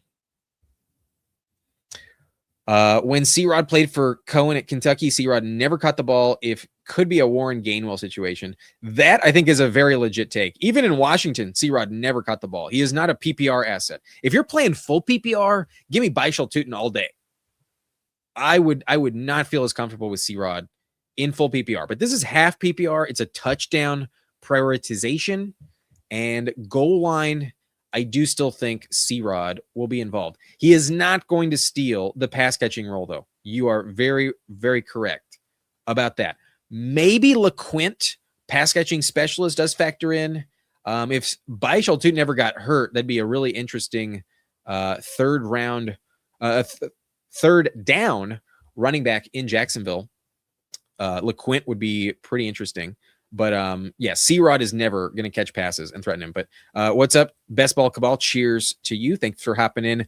Algier did go 184. I think if he was at 186, I would have just taken him. But I wanted to kind of see where he fell. Ultimately, in BBM, he is not coveted whatsoever. Would have loved Jeremy there, honestly. Seeing somebody else take Jeremy made me excited in his potential. I think I'm going to go with Trey Harris here. Actually, no. I'm going to take Ted Hurst. Let's stack it up. Fuck yeah. Give me Ted Hurst with Baker Mayfield. Hell yes. Almost missed that. And it seems like his price is not much different than this. Ted Hurst is moving up the board. ADP 193 in BBM. I got him at 186. I was probably not going to get him given that context at 199. I also didn't want to go with Kate Otten. You can take him, but I think touchdown-wise, Baker likes to throw it to receivers in the end zone way, way more often than Kate Otten. And odds are I just don't think I was going to get him at 199. Also, I got Colston Loveland, Brenton Strange. I don't need a third tight end. I don't really want Kate Otten on this team. But getting reasonable prices on your quarterbacks in this room is a huge win. I know. I'm so glad that happened. I'm glad that Everin Flux joined us and ripped a hit for us. This room has worked out really well for you. Thank you, Peter. I would agree that Kyler Baker combo felt like a gift in context, but I also think it's Rachaad White's backfield in Washington. I would agree, Rich. I think there's a world for Katron Allen to contribute, but if JCM keeps Katron at foot, at bay, whatever you want to call it, I don't think he's going to beat out Rashad. Rashad is not going to lose his third down role. He's too good of a pass protector, ultimately. But I think I'm going to just rock with two quarterbacks, perhaps. I think the nature of this room, we could go Tua, perhaps, but not dying to do it. But if I am, I'm going to set it up with a Zachariah Branch. This team, I honestly think could use an eighth receiver because Jordan Tyson is the second. You know, I'm leaning on Jefferson every week, but it could be a minute before Jordan Tyson delivers. Chris Godwin should be fine as long as he's healthy. Addison is a big boom bust option. He will fade away at times, and I might be missing out on a wide receiver 2 consistently. So Coker might just not line up for the right stacks, the right spike weeks with Tyson. Ted Hurst, also another rookie. Cooper, also a rookie. I have another rookie. Shit. I might have went too ham on the rookies,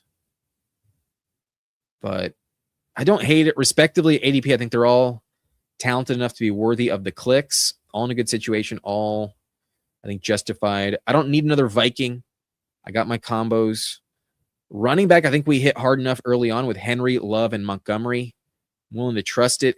Keaton Mitchell for the explosiveness. Kamara might contribute early. He probably gets hurt late. And then Jefferson, Tyson, Godwin, Addison, Coker, Cooper. Let me know. Do y'all think I need another receiver? I'm going to scroll down in the chat because I'm way behind. And I'm not taking another tight end. It's between wide receiver and running back. I'm not going to take Tua. He just went off the board. I'm not going to take any other quarterback remaining. Leave them alone. Maybe Michael Penix is worth a click, but not today. We're trusting Kyler and Baker. And then at running back, I could go Emmanuel Wilson for some early season production, but I do think he'll fade down the stretch in Best Ball Mania. Not so sure about that. Maybe Cooper Kupp is solid early on. Not dying to do it, however. Maybe Devon Vele is an interesting pick. Maybe Adam Randall's worth taking, a handcuff to Derrick Henry in case he misses a game or two. But I think with Love and Montgomery, I think I'll be okay. I think for the stacking partner, like, what if Baker Mayfield really doesn't deliver because Sean Tucker goes off? I'm going to go Sean Tucker. Showed a 30-point spike week capability and having the 6 running back on a team with Kamara and Keaton Mitchell as my 4th and 5th. We don't love David Montgomery's playoff schedule as well. So I think it's fine. Maybe the 9th receiver was necessary because I have a ton of rookies, but I like the Coker value. I think Tyson, just trusting that he pops, is worth it. And yeah, this Godwin Addison approach really, really paid off. And I think if I had gone in the other direction, had I taken Addison over Godwin, there was really no guarantee I was going to get Godwin to come back. I really don't think so. Godwin, I think, is a name that deserves to be moving up the board. And Addison with Juwan Jennings recently has been more likely to fall. So, damn, I think I like this team quite a bit, honestly. I think this team turned out really well. Let me know what y'all think. A quick recap. We go with a 2-6-8-2 in Best Ball Mania 7 out of the 7 slot. I took Kyler at 103, Baker Mayfield at 114, and honestly, I felt very, very lucky to get them right at ADP. This was a weird room at quarterback, so I stopped there. I think that'll be enough to advance because the team with 4, I don't think is eligible anymore, and I think we can be fine with just these 2 for the most part. Derrick Henry, Jeremiah Love at an insane price, pick 31. Probably worth it, but we might see him go even later. David Montgomery, 55, also a nice steal, so that feels really, really exceptional. Keaton Mitchell, super high spike week potential. The Chargers backfield is worth always grabbing. Alvin Kamara, I think, is valuable at 175. He's a lock to play, in my opinion, so just a question of health. Behind Travis, I still think he catches a decent amount of passes. Sean Tucker, at pick 210. Some weird vibes with Bucky Irving. And if he goes down again, Sean Tucker, I think, will be very involved on the goal line. They brought back Sean Tucker for a reason. I like him quite a bit, actually, in the final round. And it does technically correlate with Baker Mayfield. We got Justin Jefferson on this team, stacked up with Kyler, double stacked with Jordan Addison. So very high commitment to the Vikings playoff schedule. I think it's something you should look into if you haven't done so already. The Vikings need your attention. Their playoff schedule is elite. Jordan Tyson could be good enough. Draft capital definitely worth taking a swing with, but Godwin has to stay healthy on this team, at least for a while, I think, to get my shit together, because these rookies might take a while to pop. Same with Tyson. I think there's a lot hinging on Godwin on this team, but if he does carry me, he could be one of the best clicks on the board, honestly. So at the moment, I'm willing to take more Godwin than Igbuka. I'm also in love with the Ted Hurst price. So got the double stack in Tampa. We got Jalen Coker as our 5th receiver. He's one of the last I'm comfortable with in that slot. Omar Cooper as the 6th. Ted Hurst as the 7th. And Zachariah Branch, the wide receiver 2 in Atlanta at number 8. With Jefferson anchoring the position, I think I'm okay. I think I can get away with it. I genuinely believe that Jefferson might vie for wide receiver 1 this year. I think he could be back in the mix with like a 2,000-yard season. I think it's possible. Or like another 1,500-yard season and more than 15 touchdowns. This could be a huge bounce back year for Jefferson with Kyler Murray. So shout out PPR Tyler. I almost reached on Kyler a full round, but I still got him. Hope I made you proud. And then our tight end room is phenomenal with Colston Loveland at 42 and Brenton Strange at 162. I think this team is dope. I think this team is really fun, really exciting. And then this fall in price on Jeremiah Love, another Love. We're in Love land in round 4 at pick 42. Good vibes. This team is really fun. I think this team really worked out for me. And I think drafting 5 receivers in this 7th round stretch here was very, very important. I think structurally, I just had to do it after going Henry, Love, Loveland, and Dave Montgomery. Fun team. I'm excited. I like it a lot. Let me catch up with the chat. And in this lobby with us, at least when it started, no one really announced themselves. We did have Echo Seal let us know. And I think somebody else mentioned they were drafting. Yeah. T1090 is in this lobby with us. Let me know what pick you had, T. Which spot were you? If you're interested in a team review, I'm happy to do it, because in BBM, I'm very curious to see what other people are willing to do and what they're willing to get away with. Let me know what team you have if you're interested. But if you're not, no worries. Saves me some time. But we'll definitely do Echo Seal after I catch up with the chat. Better value on C-Rod, obviously, but Tootin has big play ceiling. They're both great. I think you should be drafting both. I think I want to be overweight both, but I think I'd rather have a little bit more of C-Rod given the price. Name a better team than them, and let chat decide until it goes backwards. I think I'm missing the context. Maybe you're talking about the Vikings in terms of playoff schedule, but Tootin is going at like ADP 60, being poo-pooed when he got plenty of goal line work last year and is fast as fuck boy. That's true. ETN just banked hella long touchdown last year, so people think Tootin was dust or something. It's not that I think he's dust. I just think that backfield will ultimately be more of a committee, especially on the goal line. But I don't want to sound like a Tootin hater. I still think Tootin should be drafted. I think I've said that enough. JCM, 4.6 yards per carry in his rookie year with poor quarterback play. I wonder what JCM might do in a better, more balanced offense. They did also lose their center. I'm not convinced the Commanders got better on the offensive line. And when you look at their schedule, it's actually hard to find a lot of wins for the Commanders. I actually worry about the Commanders, especially losing Cliff Kingsbury. BK says, I guarantee his team will include Burden and Hampton. Today, we did not do that on this one. We didn't take Burden at all today. I don't take Burden that often.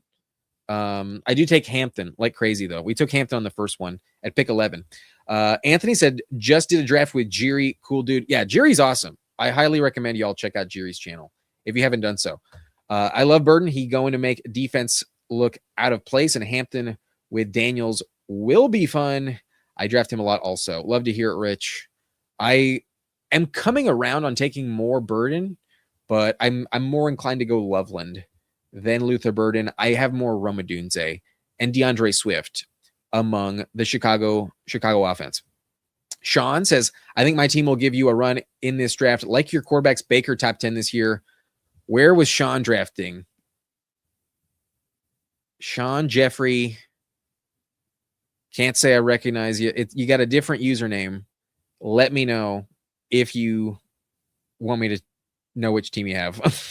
I would love to take a look at your team, at least just to skim it. Let me know which spot you had, because I don't recognize you. Peter says, I've started taking so much Mooney in this range. Mooney's interesting, but he's been so injury prone. I'm worried he might be washed. I'm not convinced that Calvin Austin is a worse click than Darnell Mooney. I think I kind of like Calvin Austin a little bit more than Mooney. And this is coming from someone who's been so fucking committed to Darnell Mooney over the years. And I do like the idea that Matt Nagy led to his highest producing season. They paid him more than Calvin Austin, but I'm not convinced that Mooney is just healthy enough to really stay viable. I think he might be washed. You know, don't blame him for taking the paycheck, but I think he might be too injured to really contribute long term. I like Calvin Austin quite a bit, but if Malik Neighbors is really injured, then Mooney should definitely crush at ADP. Probably worth mixing in a lot more, especially when I have Dart. I do like taking Jackson Dart quite a bit. I hope Godwin's fully healthy again. That injury was brutal. It seemed like down the stretch, he showed me enough to be convinced that he will be all right. I think even as wide receiver 3, I think I can get away with it on this type of build. But yeah, I really need Godwin to stay healthy. BK says, how many receivers do you have that might be in the top 20 week to week? Maybe 2. I would disagree. I think Tyson is capable of delivering that on a decent amount of times. I think because of the dual Vikings combo, that's going to be tough. But yeah, no doubt is my receiver room a little tricky. But I don't know if I need to have everyone in the top 20. And you only have to start 3, especially if I'm getting all 3 running backs in my lineup any given week. I would only need to start 3. So you're telling me Jefferson puts up the best score of the week. Chris Godwin spikes for wide receiver 20 on the week. And then Jalen Coker is like wide receiver 25, wide receiver 28, because he had a deep touchdown. Maybe Omar Cooper went off, or Tyson just really fucking crushes. Maybe Olave gets another concussion. Tyson could be top 15. I wouldn't put it past him. I like Tyson quite a lot. The receiver room, though, is thin. It's not the best I've ever drafted, but the tight end room is carrying Colston Loveland. There's going to be a weakness somewhere when you have Colston Loveland. Typically, it's not as bad as a team with McBride, though. I would hate this team with McBride. Crossface, welcome to the chat. I've been clicking a lot of Tucker in the 18th. He's not bad, and for you, Crossface, I'll hit the pipe. I think I'm going to clear it. Our final drop of the evening. But what are the likes at? We do have 36 likes, 56 watchers. Yo, if y'all can hit, is it reasonable to ask for 44 likes?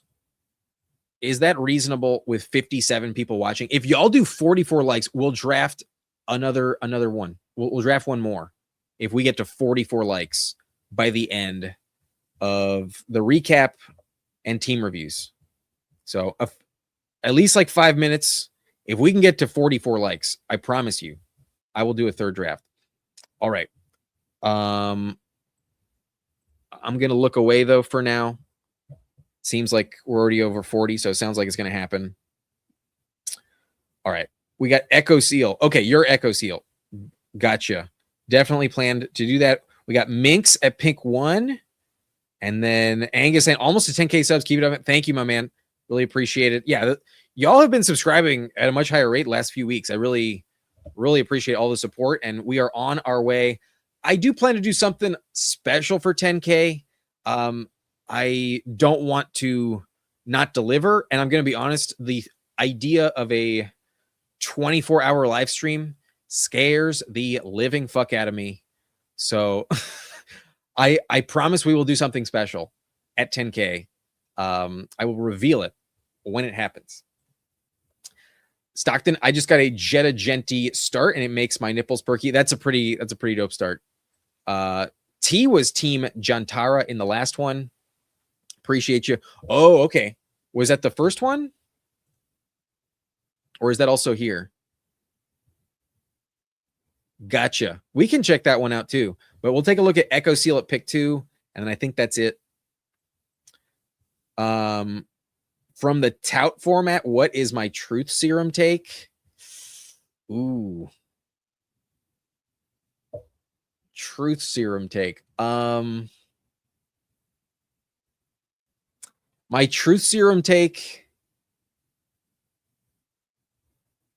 is that you can win your championship in redraft without drafting a tight end. I think you can completely ignore tight end in redraft and get away with it. I think you can absolutely win the championship without drafting a tight end in redraft, strictly in redraft. That's like my when I do a redraft approach, I want to ignore tight end completely. Like it's probably not worth it, but I genuinely believe this in my core. You can completely write off tight end in redraft entirely. You can get away with it on the waiver wire every single week. Every single week. Draft an extra running back, like just draft some interesting players, and like week 1, take someone off the waiver wire that you like and drop whoever you were hoping for that didn't get the preseason value. Like do something weird. And you can wait until the last round. If you're not comfortable with not taking a single one, just wait till the last round. But maybe that's not the most bold take, but typically that's going to be hated on in general, to say that you don't have to draft a single one.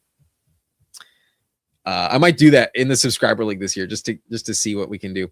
Anyways, Peter says, I think so many people have been burned by Mooney that they're not willing to take the click goofy meme. I'll do it again.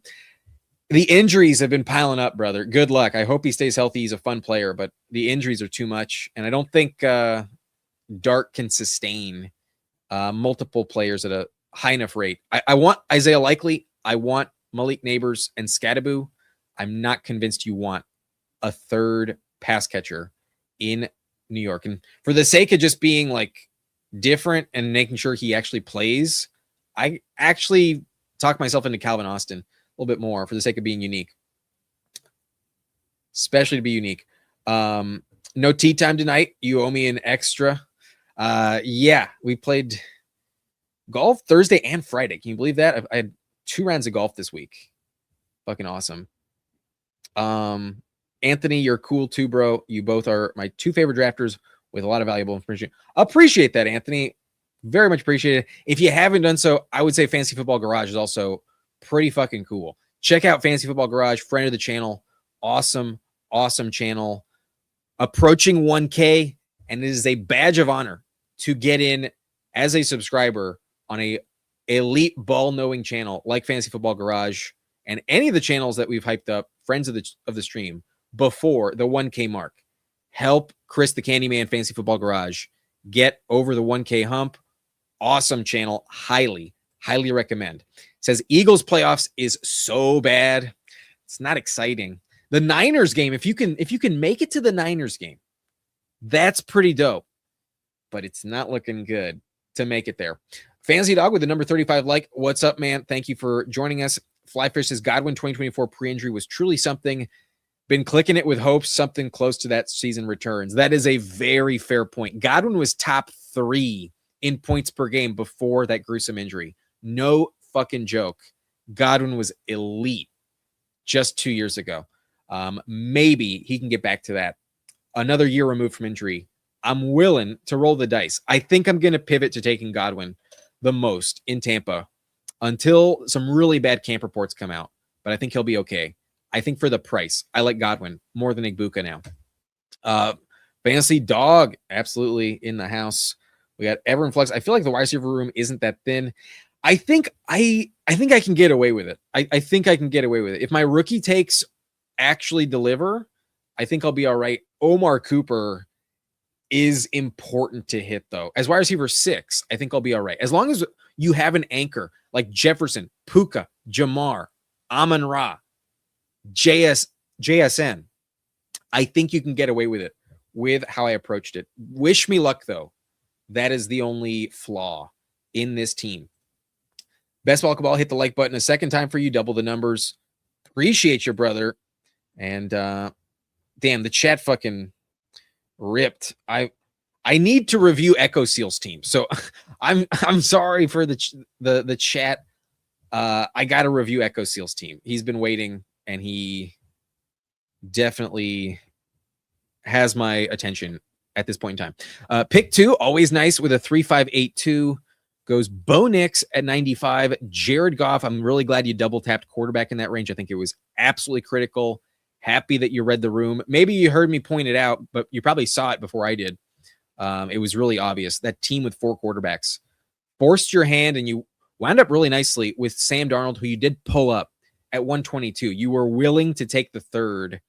I did pass on that. I hope I'll be okay. But Gibbs stacked up with Goff, fantastic. Josh Jacobs in round 2, fantastic. Travion at the 4-5 turn, fucking-tastic. And then Pacheco, a great handcuff with Gibbs.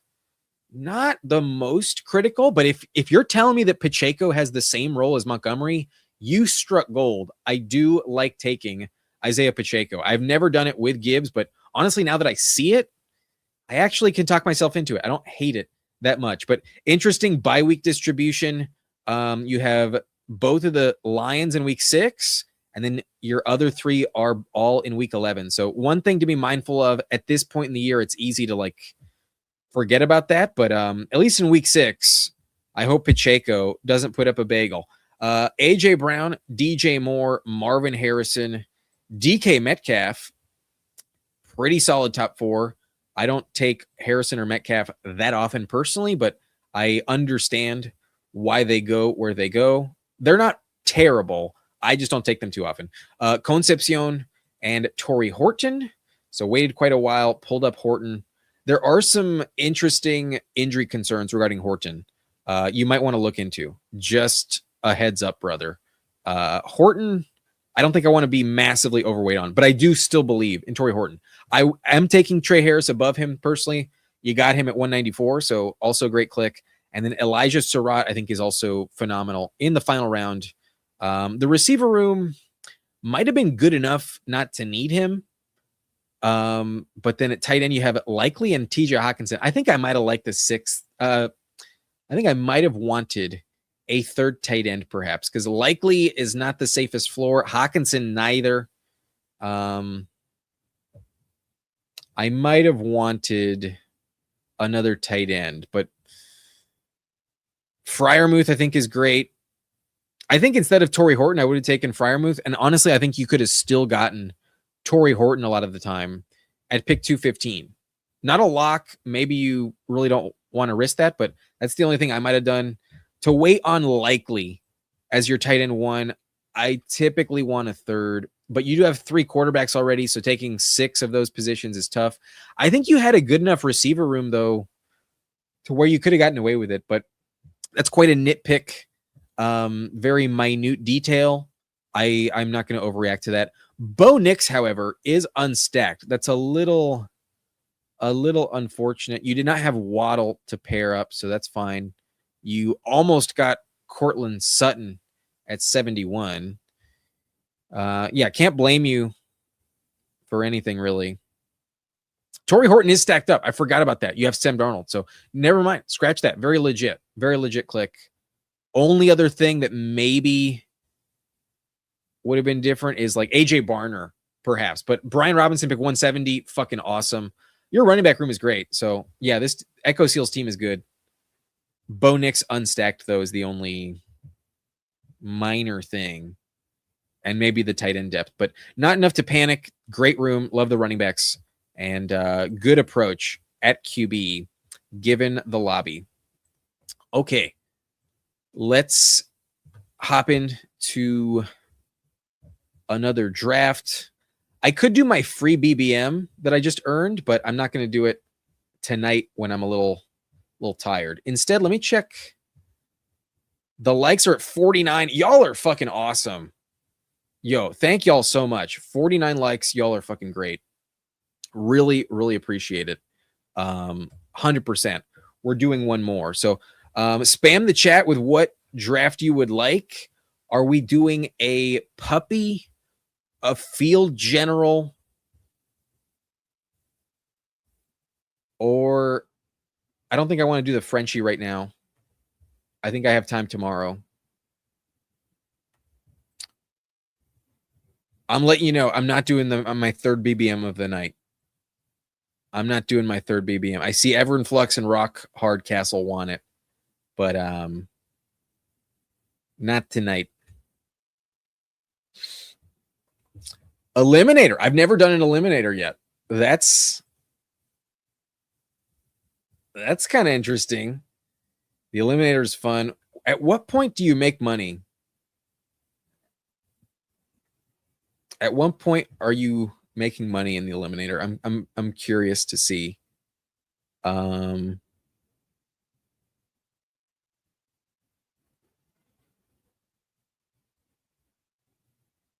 think it's like by round 7 or something. I think it's probably going to be like 1,536 people make money, if I had to guess.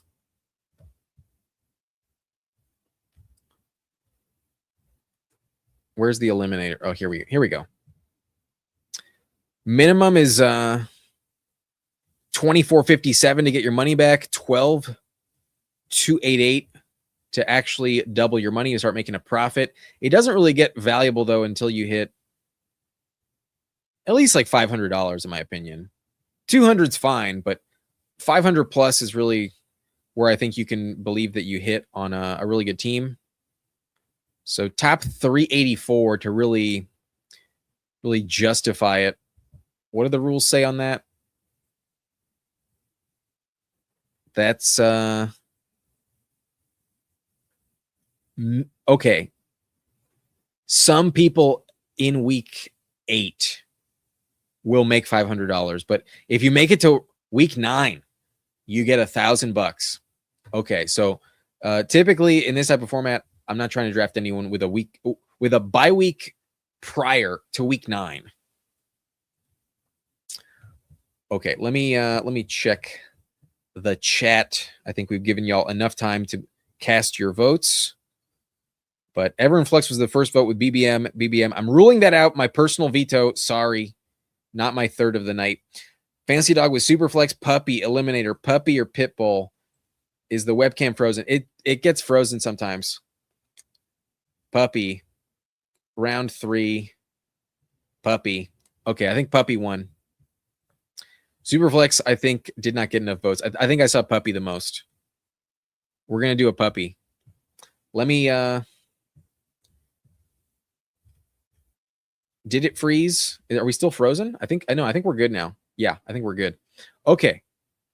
I think I should probably get the phone ready because definitely more of y'all are going to enter into a Puppy. So let me make sure I don't get boxed out with the location error. All right, I'm all set. Drafting a Puppy in 10, 9, 8, 7, 6, 5, 4, 3, 2, 1. Let's go.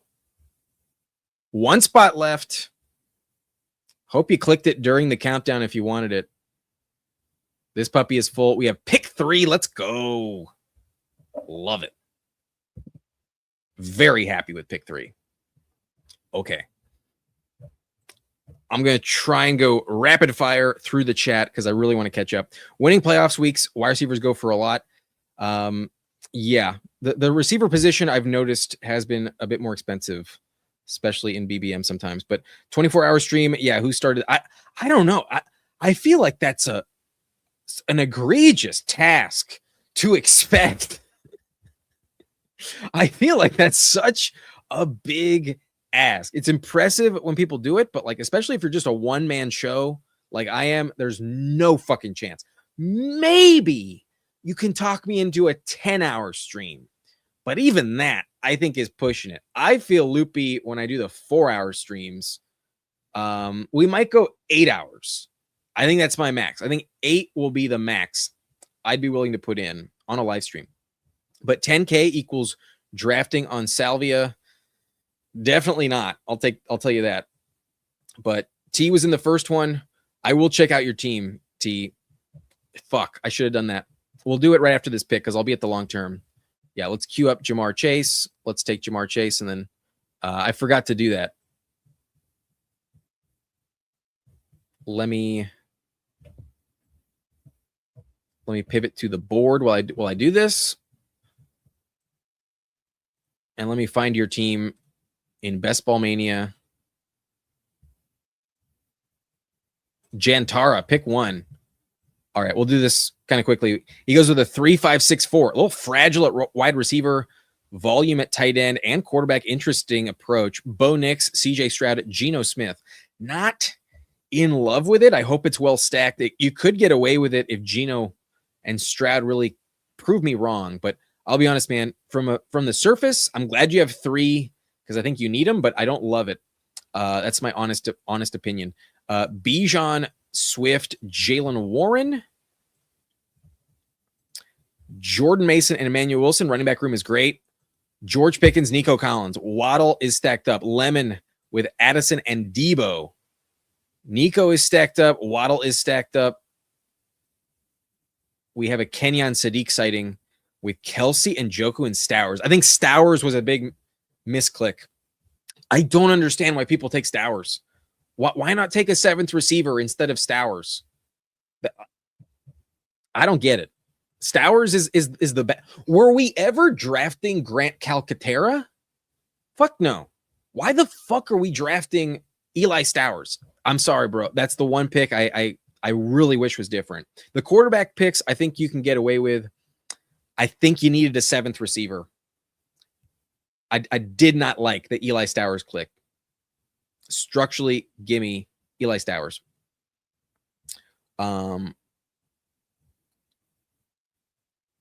We got pretty bold take. I assume that's my tight end take. If you're in a 10-person league and you don't get the like 3 or 4 that you want, I don't give a shit. Like there's not more than like 15 that are going to be drafted. You can play the wire. I'm more than happy to just play the wire in like a 10, even 12-person league. 12 is kind of cutting it, but like a 10-person league, yeah, I am willing to full fade the tight end position. I disagree, Fantasy Football Garage. I think you've earned your flowers, brother. Very impressed with the channel. Deserve the subscription. All right. This is not a spot. I'm taking Jeremiah Love. We just got him at pick 31. And this is only a $5 draft compared to the $25 draft. Willing to get a little bit more risky with it. I'm not going to let the Bijan drafter get him. I think I'll go Drake London. I don't have a ton. And it's so obvious that's where the ball's going to go. So I'll take Drake London. The volume is just too good. Differing bye weeks. ADP 19, so a little fall. Not the perfect combo, but could be valuable enough. Could be unique enough. I'm not going to be the only one that has it. No fucking chance. But yeah, we'll go London today. We are in a puppy. But a reminder on teams drafting with us. I think Binks might be drafting with us. Might recognize Binks, but not sure. He's at the 101. M. Stockton, though, right in front of us at the 102. He goes Gibbs and Pickens. Don't hate that at all. I think I recognize Manila the Thrilla. But maybe not. P Punch 100% drafting with us. P Punch is a member of the channel. Thank you for the membership. Definitely getting a team review. Neighbors in the third. Is that what I'm going to do? I mean, fuck it. Let's go. Jamar Chase, Drake London, Malik Neighbors. This reminds me of a team that Hu Hames and Jerry drafted together in the Lil board. Not as unique anymore. At least in that contest, nobody else probably had that. But yeah, we have Jamar, London, and Neighbors today. Don't do too many trip whiteout teams, but I think we can still figure it out. This might be a rare 0 RB on the stream. Not sure if an in-person auction draft for the subscriber league would be really dope or just get super awkward. I think the problem is so many of us live in different parts of the country. Unless y'all want to pay for plane tickets, I can't afford to fly everyone out. One day the channel will be able to do that. One day the channel, I believe, will be capable of that. But not yet, sir. Not yet, Angus. It would be dope, though. I think it'd be fire. I think it'd be awesome. Did I break 90? I'm sad to say I did not. I'm sad to say I shot a 101. I have never played that course before in my life. And typically when I'm at a new course, it's really tough for me to break 100. I should have. There were so many putts that just like got left sidetracked. I had one shot that bounced off the tree and literally went backwards.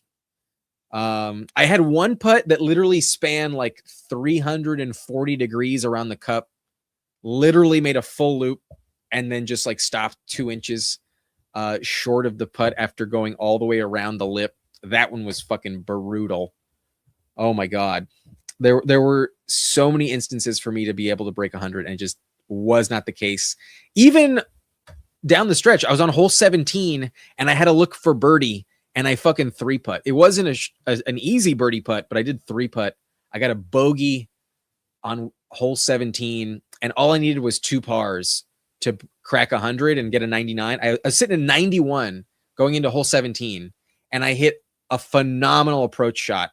Literally from like 180 yards out, I had like a 12-foot putt right on the green. And I did not hit the birdie, missed by like 6 feet. It trickled way too far past, and I did not sink the par putt. I was a little devastated on the 17th hole, not going to lie. Would have loved that fucking birdie to go into hole 18 with a 94. Damn. Missed opportunity. But I agree, Fancy Dog. Fancy Football Garage, the Candyman, is super dope. The Niners for the Eagles, though, is the only redeeming factor. 100%. 100%. All right. Bucky Irving's still there. Could take him. But honestly, I think I'd rather have Travion. In my heart, I'd rather have Travion. And I've seen Bucky fall back. Not going to overcommit to the receiver position. We got 3 studs. Maybe Neighbors is really that injured that it doesn't work out. But I actually think the Giants are going to be really good this year. When I look at their schedule, I actually really like them a lot. I think Scadaboo is going to be a fucking good click when it's all said and done. So I was really hoping to get him there instead of Travion, to be honest. I kind of wanted to like just full commit to the Giants for a sec. I actually like them a lot. My plan for the members only live stream coming up this week, probably tomorrow, honestly, is going to be a look at all my win-loss predictions and take a look at like just my take on every single playoff schedule. Now that I've had a chance to like really hone in and make all my picks, obviously it's May. I'm not going to hold myself to them, but before I release the individual win-loss pick videos for the main audience, I will do a members only live stream tomorrow where we're not going to draft for a while. We're actually going to just only talk about my like picks and which teams I think you want to really target, which ones you want to fade. And I've already kind of tipped my hand on some of them. I mean, surprise, surprise. I love the fucking Vikings. Holy shit. I love the Vikings this year. I'm 100% back in on the Vikings after seeing their schedule. Holy shit. Love them. But I'll give you the rest of the takes, all 32 teams, and we'll see what happens. But Peter is 40% Godwin, 1% Igbuka. Damn. I don't know if I'm going to full fade Igbuka. I still like Igbuka from like a spike week standpoint. Shit. 1%. I'm not going to do that. Especially not 40% Godwin with his injury concern. That is not something I endorse. You're telling me you have 20% Godwin, 8% Igbuka? That I'm not going to tell you you're crazy, but 40-1, a little too much. What's up, Keith? Thank you for joining us. We're on our third draft tonight, and y'all really pulled through for me. 50 likes tonight. Y'all are awesome. Thank you for the 50 likes. We don't hit 50 too often, so absolutely deserved that third stream, third draft of the stream. Jesus.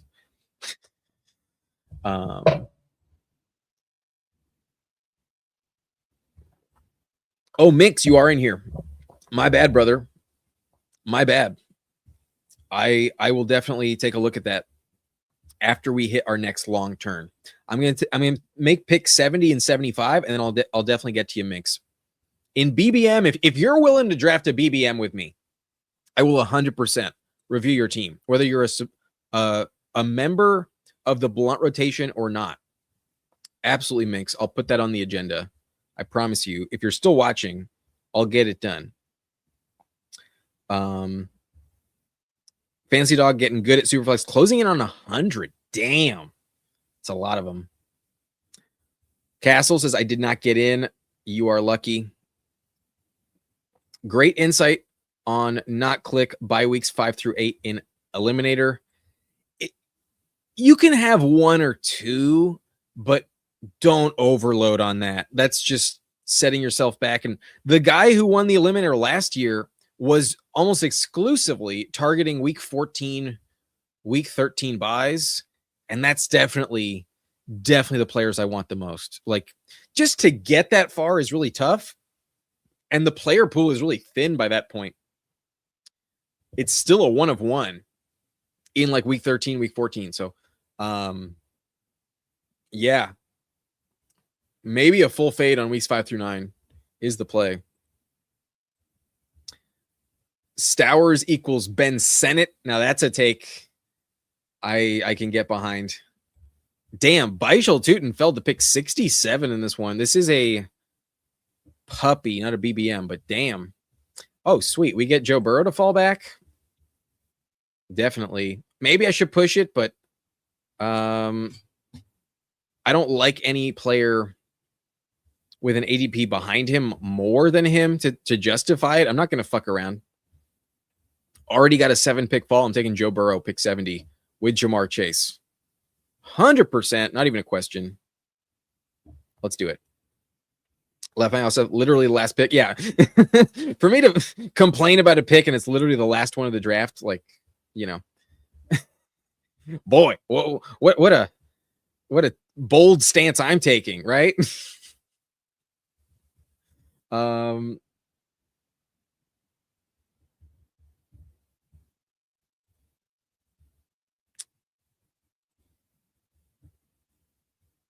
think I need running back. I think I'm going to go Tony Pollard over Harrison. Nah, I'm not going to take a Arizona Cardinal. We already got Jeremiah Love in the last one. We've sufficed on our Cardinals investments already. We've got enough. But damn, pick 31 on Jeremiah Love. Not bad, but could be terrible. Insane ceiling for Stowers. I don't see it. Not his rookie year. Another good promo just dropped on DK. Oh, that's good to know. I think the EV is correct, and I can accept the variance, but I'm a D-gen. Good luck, Peter. Y'all are awesome. Actually, I'm a slightly below average. I've been sniped at an alarming rate tonight. I have to call it a night on drafting. That's fair, Fluzz, especially if you're on the East Coast and some sleep deprivation might be kicking in. That's fair, buddy. But not sure if you're in here with me. We got Fantasy Dog in here at the 9th pick. Almost didn't see you. We'll review Fantasy Dog Steam for sure. Oh, okay. Yeah. Yeah. For my receivers, yes. For Stowers, no.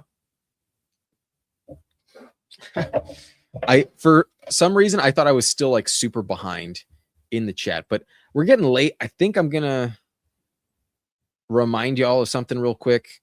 If you're having fun watching us and you don't have an Underdog account, if you're interested, new customers get $50 in bonus funds using promo code Blunt. Haven't mentioned it tonight, but we're over 2 hours into the stream. Just wanted to mention it. The link is in the description. You have to use promo code Blunt. You also get a one-time deposit match up to $1,000, a 50% match on your first-time deposit. Promo code Blunt. Play one, enter one puppy, and get $50 extra on me. Back to the draft. I promise there's no more promos the rest of the way. But Schmoke time, I agree. I'm about to get it prepped, and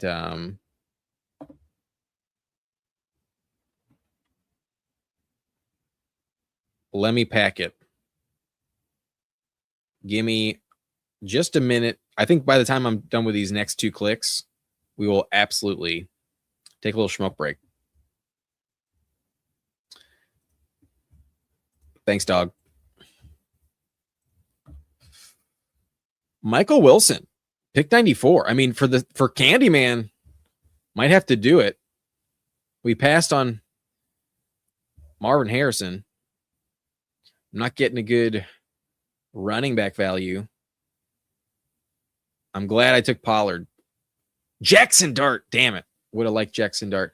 I think I might just take the price on Michael Wilson then. I think I might just do that.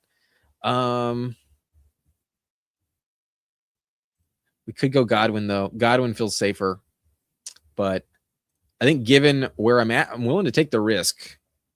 I'll go Michael Wilson, 94. I never take Michael Wilson. But this team, I think, can justify it. If he does deliver like last year, then holy fucking shit. Talk about a ceiling on this wide receiver room. But fell far enough. I'll do it. Godwin goes right after me to Stockton. I was kind of hoping he might fall back. I could still get him. Not today, though.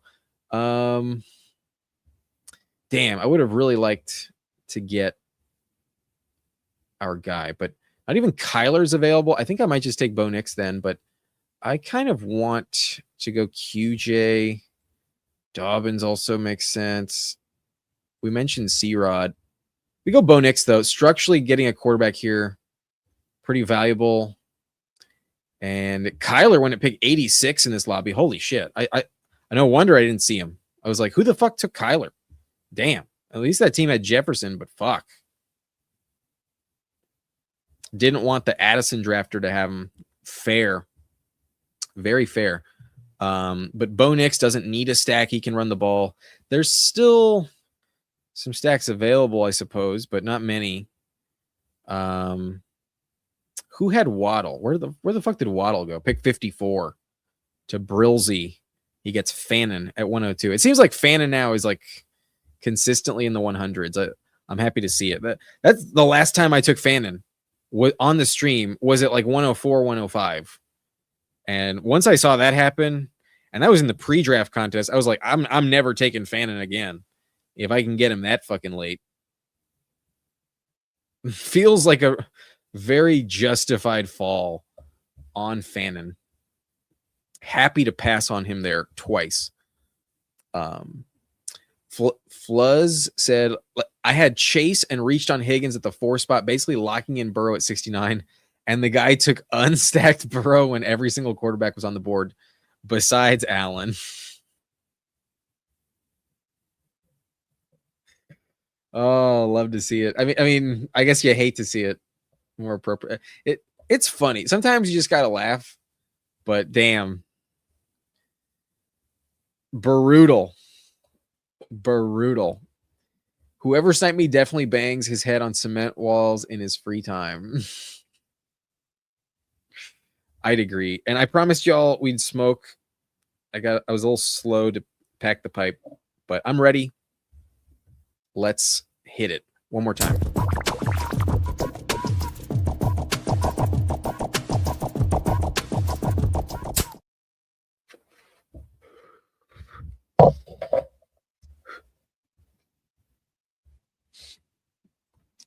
I just double buyed on my quarterbacks. Yikes.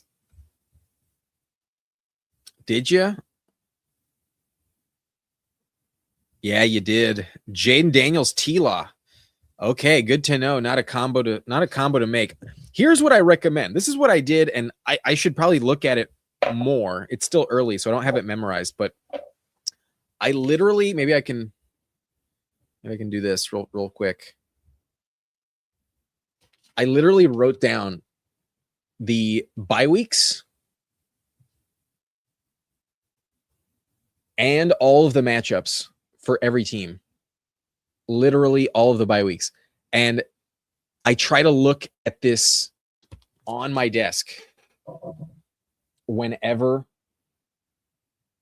I take my first quarterback. Typically, that's going to be a player, so you can look at it as soon as your first round receiver or something like that. Once you take your first receiver, I think you can probably start to think about it. But it's good to have in your back pocket is like, okay, this is a team got to be a little bit worried about pairing too heavily. Damn it! C-Rod almost made it to me, but at least Gainwell's still there. I almost took C-Rod on the last team. That's pretty crazy. Shit. This is tough because the price on Pittman is awesome here. But I don't think I can take him. Given Binks 17 only has 2 running backs. I really trust Gainwell. I like Gainwell a lot. This price on Pittman's fucking awesome. Holy shit. I kind of regret it. But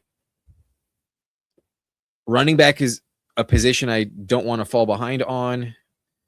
And I have the luxury of ignoring it for a while. My receiver room is so strong up top. But damn, that was a good price. I might have fucked up there. I might have made the wrong call. Maybe I should have just taken Michael Pittman. I kind of regret it, honestly. Yeah, because even if I got stuck with Brooks, I think I would have liked this team. Yeah, I think I fucked up. But it's a puppy. It's not the end of the world. Damn. Damn. Yeah, I totally fucked up. Y'all gave me a gift, and I said, no, thank you. Shit. 100% I should have taken Pittman at 118. Fuck! Caught me sleeping. Damn it. Weaker than Paul says I get the Godwin love, to be honest. It's valid. I think by comparison to the other Buccaneers, he feels like one of the more coveted options when you really start to think about it. Him or McMillions feel like better picks than Eggy. I still like Egbuka, but for the value, I think I'd rather have more Godwin for sure. Fancy Dog, that's okay. Week 17 matchup. That's true. JCM smashed that game. I hope you're right. I think C-Rod's going to smash. Kind of wanted C-Rod. I think, okay, here's what happened. I saw that C-Rod fell, and I wanted running back so much that I was like, oh, I'll just take Gainwell. And I kind of put him in the queue before I even realized that Pittman was available. And that's where I fucked up. But Bindles, GM, coming in at a tough time. I wish you didn't see me like this, passing on Michael Pittman in 118 like a dumbass. Fuck. But I think we did you proud. We took your boy Tony Pollard. Yo, thank you, Bindles, for being like one of my only exposures to Tony Pollard when he went at 110, 106, when everyone was worried that they were going to take Jeremiah Love. You're the voice of reason that gave me a very cheap Tony Pollard share. So thank you, Bindles. Thanks for hopping in.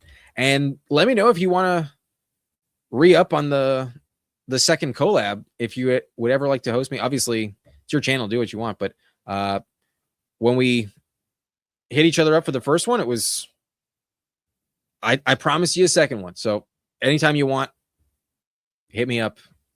It's still in the bank. But thanks for hopping in. Appreciate you. Floozy says, I feel like every NFC South team is a smash with how but that division is. That's a valid point. If there's one I'm not that interested in, though, it's Carolina. Carolina doesn't excite me. I think I'm going to lean into the risk. I'm going to go Travis Hunter on this team. However, maybe I should just take my quarterback. I think I'm going to go Cam Ward first if I can. Yeah. We'll take Cam Ward. Bo Nix doesn't excite me that much. And I'll take the third QB today. But still don't have a tight end. Maybe I'm getting screwed at that position soon. But we'll see what happens. But absolutely. Absolutely. Looks like this is a team I'm just fully fading. Tight end. We'll go Travis Hunter. I took Omar Cooper on the last one. This is a team I want to stop at 5 running backs when I take Gainwell there as the 4th. I have to justify the Gainwell click. If Gainwell is going to be really that valuable, he's one of the names I think is really, really great in round 10. So should have taken Pittman, but I also think Gainwell's just not bad. Should have just taken Pittman, though. Floozy says, I love Travis Hunter. I'll take him in 30% of my drafts till it pays off. Good luck. I'm not going to go 30, but there's no way I want to be a full fade on Hunter. And ultimately, it's just so cheap. It's probably worth it. You know, like the Jags receiver room is so valuable. We like all of them. If one of them's going to be wrong, it's probably not the cheapest one. You know, like there's a world where he sucks. There's a world where it is wrong, but yeah. Not so sure. But this team hyper committed to receiver through the first 3 rounds. I felt the urgency at running back. I wanted a good quarterback room, and it's all come at the expense of tight end. We're going to see if that works. Today we're going to test out the theory. How late can you wait on tight end? If I'm telling you you can get away with it in a 10-team draft to just not draft one at all, that means we can't take one before pick 160. In a typical 10-team draft, there's 16 rounds, and you're going to pick 160. If that's what I'm going to say you can get away with, let's put it to the test. We're not taking a tight end until pick 160, which is officially on the clock right now. The last tight end off the board before pick 160 is looking like Chigokonkwo. And I still think there's several remaining that are totally legit. Like, I'm not panicked at all about not having a tight end through round 14.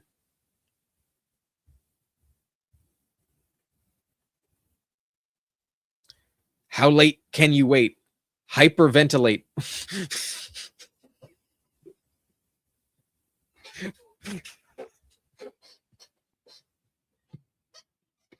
You motherfucker.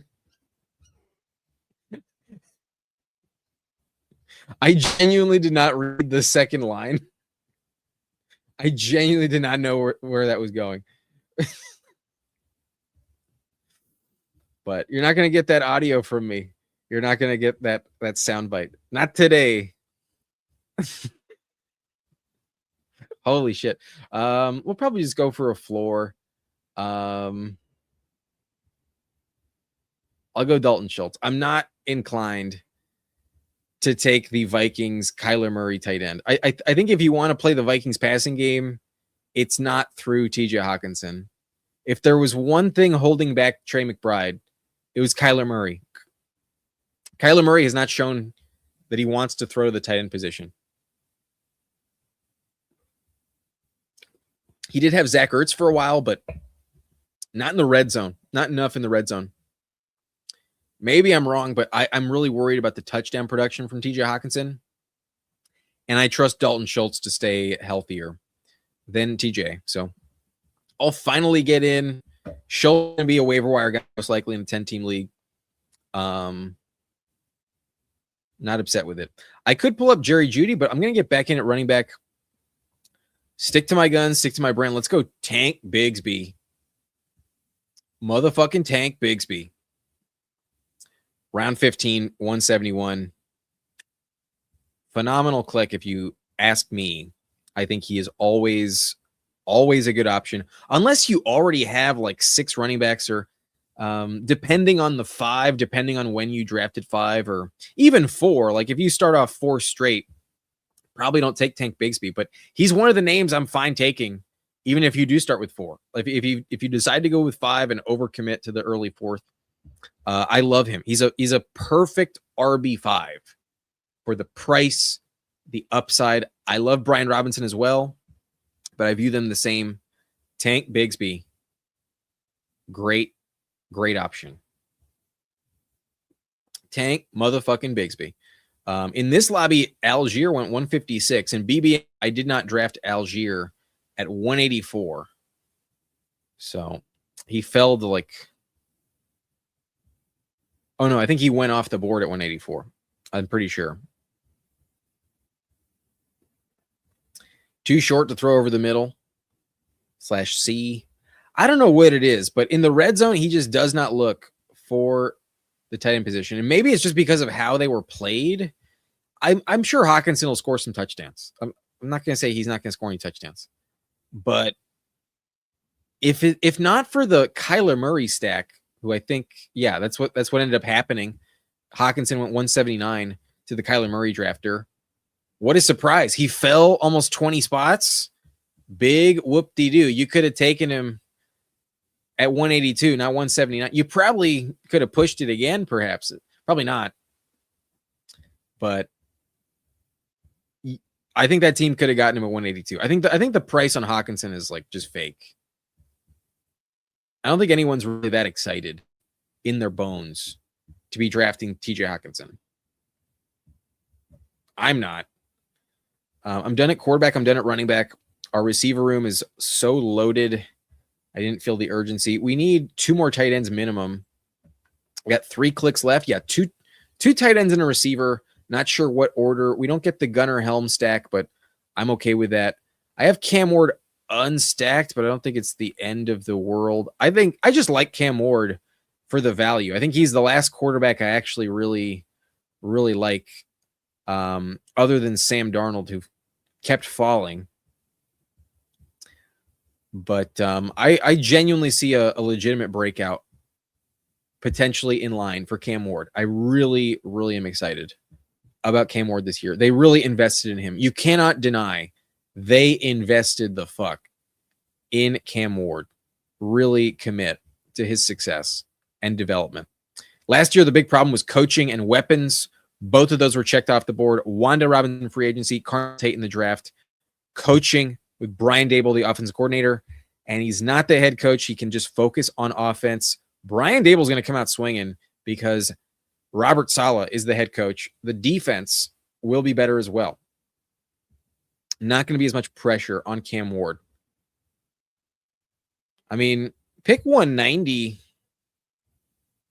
Fuck. Damn it. I don't really want to do this. I'm going to take Cam. I'll take Kate Otten first.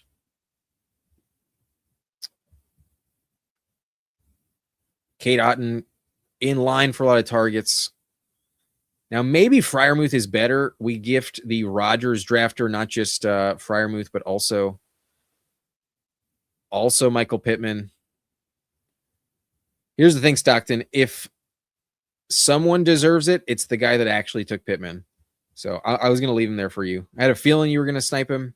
Didn't expect him to come back, but I kind of wanted you to get him, honestly. Despite this wild-ass comment.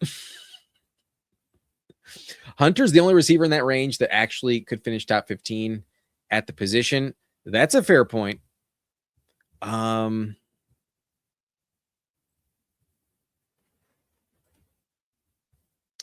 just going to take Mike Gesicki for the stack. Not going to go with Jolie. I'm just going to take Gesicki here and deal with it. Ridley's still on the board, but I'm not convinced that Ridley is going to do anything. I think Ridley might be washed. Ridley could get traded, though. Fuck. I just remembered that. Ridley would be an interesting trade asset for sure. I could see that happen. What do they need Ridley for anymore? You know, like, I think that the proper stack with Cam Ward, if you're going to go this late, is Chimeri DK or Gunnar Helm. I'm not inclined to go Ridley, but maybe Ridley gets traded. I could also see Ridley just be washed. He looked washed last year. He was fucking bad last year. And I was in on Ridley. I paid the price big time on Ridley last year. So I feel scorned. I feel very bitter about it. I don't want to do it. And the purpose of me taking a receiver this late is for the stack. I don't think Ridley has much value stacked up with Cam Ward. Whether he's on the Titans or not, he would not stack up if he got traded. So who knows what'll happen. Maybe Ridley goes to like the Raiders or something. That'd be wild. That'd be interesting.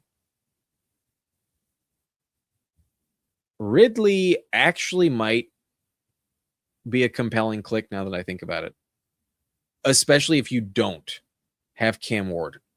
Like making the bet that Ridley gets traded. And, you know, not like in a way where he crushes, but like, you know, offers like Trey Tucker. Trey Tucker went high as fuck in this thing. No offense, Fancy Dog. You overspent on Trey Tucker. Big time. You're getting different. So it's the $1 range. It's your team, but I've never seen Trey Tucker go that high. 136. Holy shit. I could see Ridley have as much value as Omar Cooper. I could see that on a different team, though, not with the Titans. Alvin Kamara still on the board. So that's interesting. You know what? Someone talked me into it. We could go Darnell Mooney.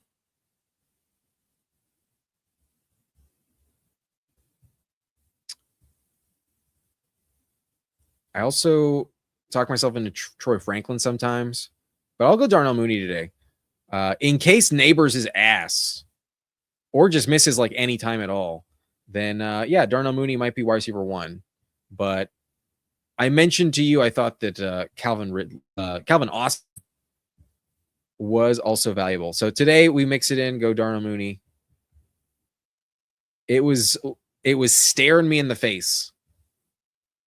But had I had Jackson Dart, it would have been worth it. If anything, this is just like a hedge against Malik Neighbors. But if you told me that Neighbors isn't on the field, I could see Darius Slayton have more targets than Darnell Mooney.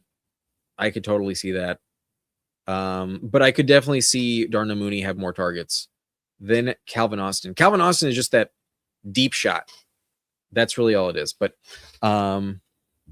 all right, let me recap the team. We started off with Jamar Chase, Drake London, and Malik Neighbors. First 3 rounds. Let's see how it went. Tell me what you think. Not sure it's my favorite team, but maybe just because I faded tight end so much. Maybe that's the reason. Joe Burrow, Bo Nix, and Cam Ward. This Cam Ward pick is kind of unnecessary. This Cam Ward doesn't really fit, but it is stacked up with Pollard. At least there's that. What it's worth. Pollard doesn't really catch passes anymore. pretty worthless. It's just for the advance rate, really. Yeah, I regret this Cam Ward selection wholeheartedly. Travion Henderson, DeAndre Swift, Tony Pollard, Kenneth Gainwell, Tank Bigsby as the 5th. Running back room is pretty good for waiting till round 4. Honestly, I think the running back room is really good. Wide receiver we know is elite given the start, Chase London Neighbors, but Michael Wilson picked 94 could be, if he's as good as last year, then holy shit, I'm in fucking business. But Jaden Higgins was one of my favorite clicks last season. I've had a hard time doing it because he really let me down. But he did have like a really big spike week 17 last year. He can score a house call himself. Travis Hunter, either worthless or one of the best clicks on the board. So leaning into the risk given how he started. And then our last receiver, just in case Neighbors does miss time, maybe Matt Nagy does have another fixation again with Darnell Mooney. I'm very underweight Darnell Mooney. So fuck it. Final pick of the draft. 214. That's 2 clicks before the final of the draft. But tight end is interesting. We have Dalton Schultz and Jaden Higgins on this team. So I should have gone CJ Stroud. Did I pass on Stroud? No, Stroud went 1 pick before me. Okay. Got it. Bummer. This team would be much, much better with CJ Stroud instead of Cam Ward, but didn't get him. Cam Ward, I still think could be good just from a return on investment, overall points. I still think Cam Ward is a good click, but on this team probably doesn't fit too well. Tight end, though, a little thin, but I think I get away with it with just floor plays. Schultz, Otten, and then who knows? Maybe in the right spot, a T. Higgins misses time, a Jamar Chase better not go down. But what if T. Higgins goes down? Mike Gesicki might get like 12 targets that week. It might count when it matters most. So he's stacked up. We got Joe Burrow at least. I think why I think I don't like this team is because I got stuck with without Michael Pittman. I think this team would be so much more exciting to me if I just took Pittman, which I should have done. I should have just done, and then paired him with Jonathan Brooks. That's what should have happened. And maybe Gainwell had fallen back. Maybe Gainwell was going to be there at 123.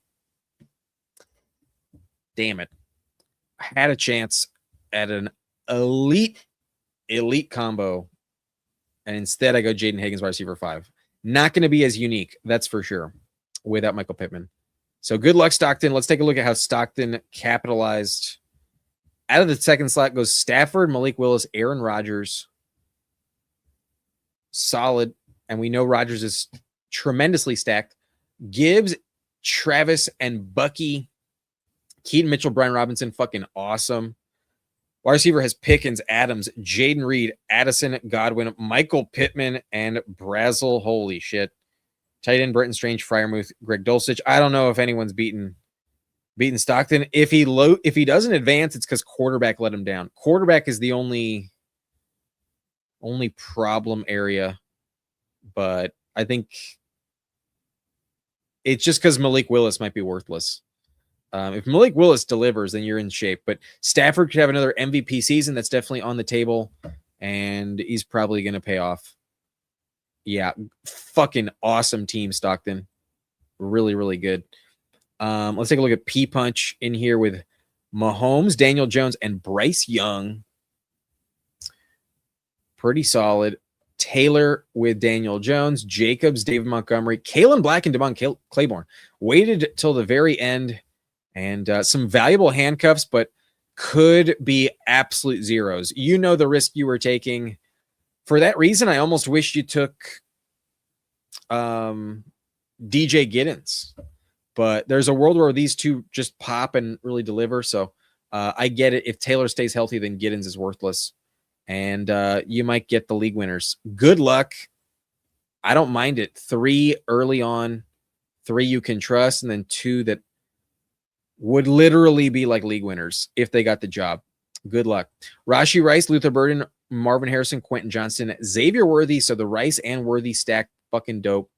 McMillions Debo Samuel and Jerry Jeudy.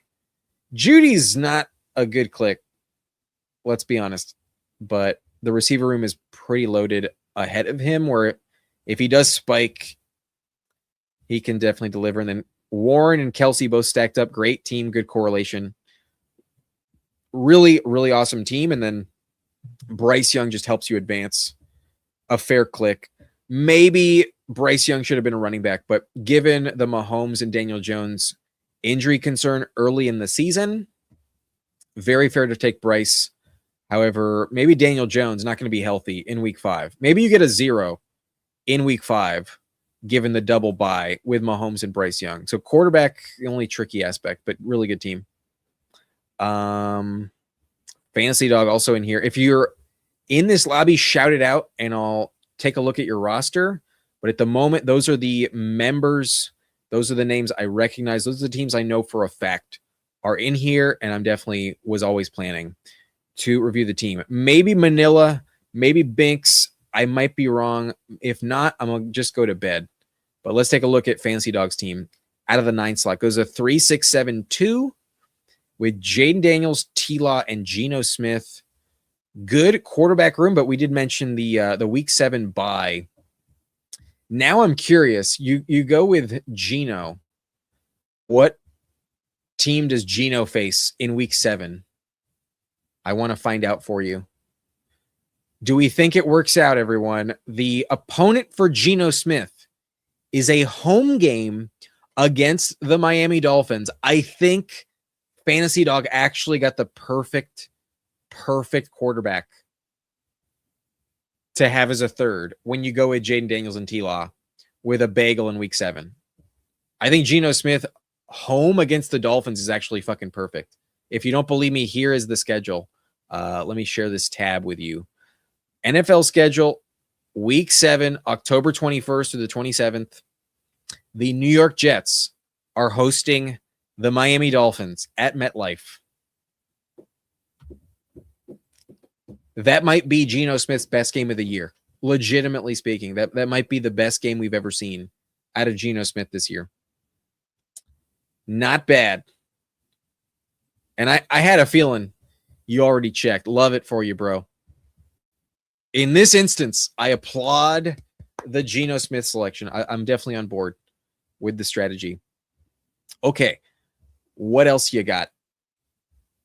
Running back, Ashton Jeanty, Devon Achane, not bad at all. JCM, sounds like you're a believer. I have a hard time seeing it, but I will say this. That Jaguars matchup is going to be tough as fuck. The Jaguars run defense is no joke. At least it wasn't last year. I would not want the Jags matchup in week 17. Running back, going to be brutal. Jordan Mason, pretty solid click at 129. Fair price. James Conner, super late. Chris Brooks for the undrafted handcuff to Josh Jacobs, who is a player that feels easy to fade, especially for injury purposes. So Chris Brooks, not a bad click at all. Not a believer in Marshawn Lloyd anymore. That's fair. Chris Olave, Parker Washington, DK Metcalf, Trey Tucker. We mentioned it. You reached on Tucker, but you got weird with it with every click remaining. So you just get your guys at that point. Who cares? Antonio Williams stacked up. Zachariah Branch, Torrey Horton. And then tight end is awesome with Colston Love and Kyle Pitts. Good tight end room. Really good tight end room. Running back, a little tricky. I'm not in love with the running back room. Not going to lie. Like, just from a player take standpoint, I don't really take these guys in general. I'm not too high on JCM at cost. You took him early. Mason is fine, but not a super high ceiling unless Aaron Jones gets injured. And then there is the Claiborne truthers. I don't hate their arguments. Achane in Miami, also a little tough to believe in. Jeanty should be great as long as that offensive line does deliver. With Kubiak, Jeanty should deliver. So a lot on Jeanty. Receiver is not that great, not that deep.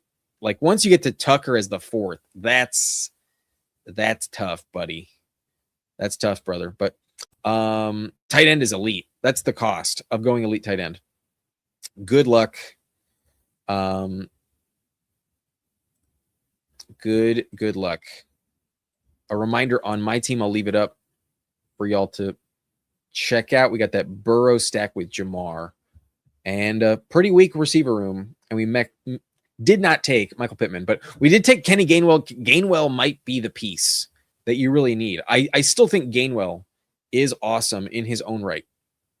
I do have 3 week 10 buys, but Travion and Pollard can carry me week 10.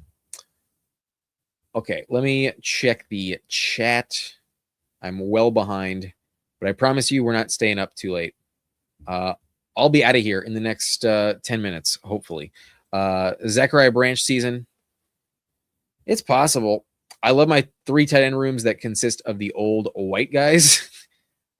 Typically, that's how the tight end position usually goes. The old white guys are the ones you want. Goddard, Henry, and Pat. Those are good ones. Like those a lot. Nobody has taken Brooks, Green Bay running back. Why?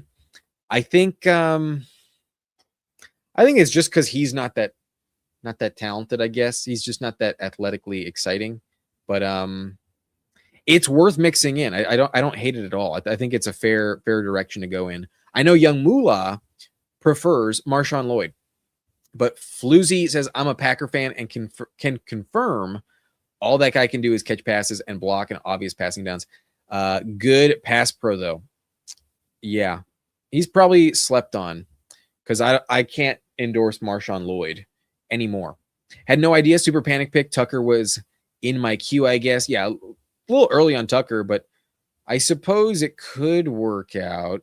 I doubt it. I think they still have enough cap space to bring someone in. We'll see. It doesn't give fancy points though.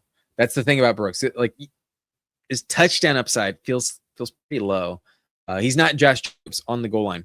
My team looks good though. If I hadn't took 2 bye week 7 quarterbacks, I think you got away with it. I think it's okay. Receiver is tricky though, and where Geno Smith goes, there's not a receiver in that range that would have killed it. It just would have been more volume, but I suppose didn't help. Marshawn Lloyd over under on having a preseason IR send off. I would say, yeah, this is pretty fair. How many games will Marshawn Lloyd play? Is the over under 1.5 on games for Marshawn Lloyd this year? That's what I would guess. We got, I think he's going to start in the slot while Dotson and Zacchaeus fill in around London, hopefully. I do want to draft Zachariah Branch. Among the rookies, I think his landing spot deserves for him to be drafted. Warrants him in the top 216 for sure. Ever in flux, and he's really good at yak plays. Could see him be a mini Tyreek. I don't know if I would go that far, but Stefanski is a good play caller. It's not a bad spot at all. Fancy Dog says, just checked. I did mean to draft Tucker. ADPs protect the player you want.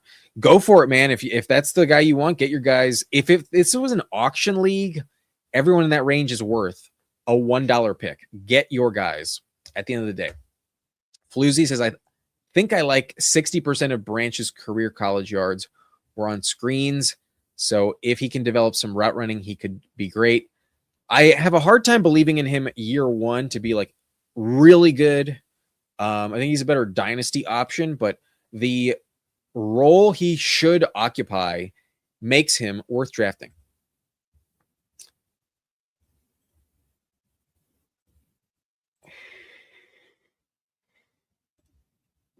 I always have the schedule tabbed. Free advice.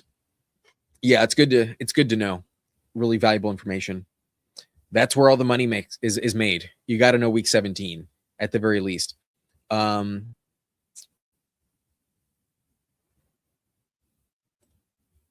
I think he was underutilized in college. He can run more routes. I assume we're still talking about Zachariah. Got alpha out of USC by Mackay and Jacoby, but dominated Georgia. Week 17 running backs for Genty and Achan. Right. The Raiders are playing at Arizona. That's great. And then Miami is playing the Bills at home. He does play really well against the Bills. I will give you that. But can they get you there? I sure hope so. I think so. I think you'll be all right. But top high school recruit of his class as well. I thought I drafted a good team. Oh my, LOL. I like Tucker a lot this year. What did he have? 40 points that 1 week. That's the thing, man. It's only once. Like, you really think that's going to happen again? I'm not the believer that you can just bank on a point game happening again. Like, same thing with Kyle Pitts. I don't think he's ever going to be that good ever again. Like, I suppose there could be a game where, yeah, maybe he does get 25 plus, but 40, no. Typically speaking, Trey Tucker's not someone I'm reaching on. That's my take. I might be wrong, though. I'm just giving you my honest, blunt opinion at the end of the day. But weaker than Paul. Rewatch No Country tonight for what feels like the 17th time. Truly might be perfect cinema of anything post 2000s. Yo, that movie, I believe, was up against There Will Be Blood the same year. This is a There Will Be Blood screener I got from SAG. The other one I remember that year vividly was No Country for Old Men. Coen brothers killed it with that movie. It's a slow burn, but damn, that movie's so good. Love that Western. Love that fucking movie. Shout out No Country. Maybe I'll rewatch it over the week. But I think I'm going to crash early tonight. I'm pretty tired. And I'll see y'all guys soon. Tomorrow, the plan is to go through my win-loss picks on the members-only live stream. That's my plan tomorrow. So if you want to check that out, become a member. And if you're still watching, I really appreciate y'all. I'm actually going to gift 5 members right now. If you are still watching, I think you 100% deserve it. And congrats. We got 5 people who just got gifted a Blunt membership. So if you want to watch that live with me tomorrow, check that out. You know what? I think I'm going to gift. Nah.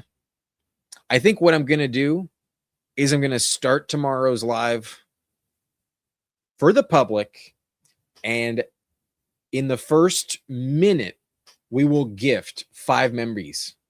So after that, we'll go members only.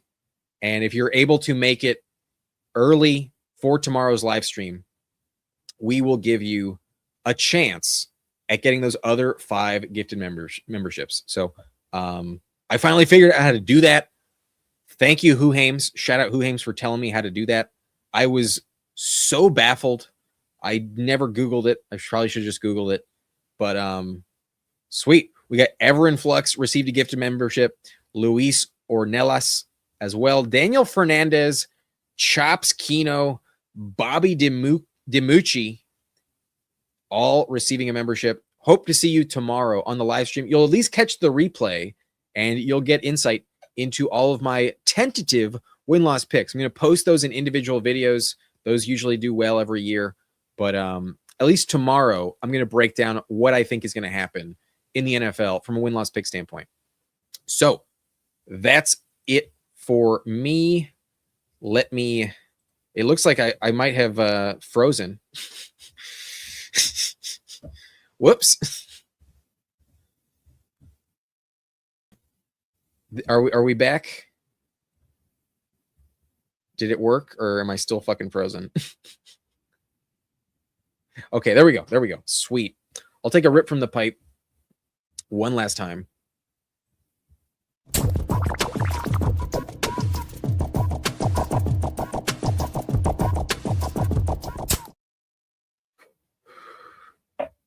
Cleared it. Ready to go. And one last reminder, new customers, promo code BLUNT, get $50 in bonus funds. Check it out. The link is in the description. Promo code BLUNT on sign up. But our final goodbyes. 2007 was goated. Yeah, awesome fucking year for films. Awesome year. Or whatever. I believe it was 07 for both. Pretty sure. Still waiting for Juwan Jennings' next 40-point game. I hope so. Good luck on that. You're welcome. Have a good night, everyone. Looks like we're not frozen anymore, but appreciate y'all sticking around, and looking forward to see y'all tomorrow on the live. Peace out. Bye. See you next time.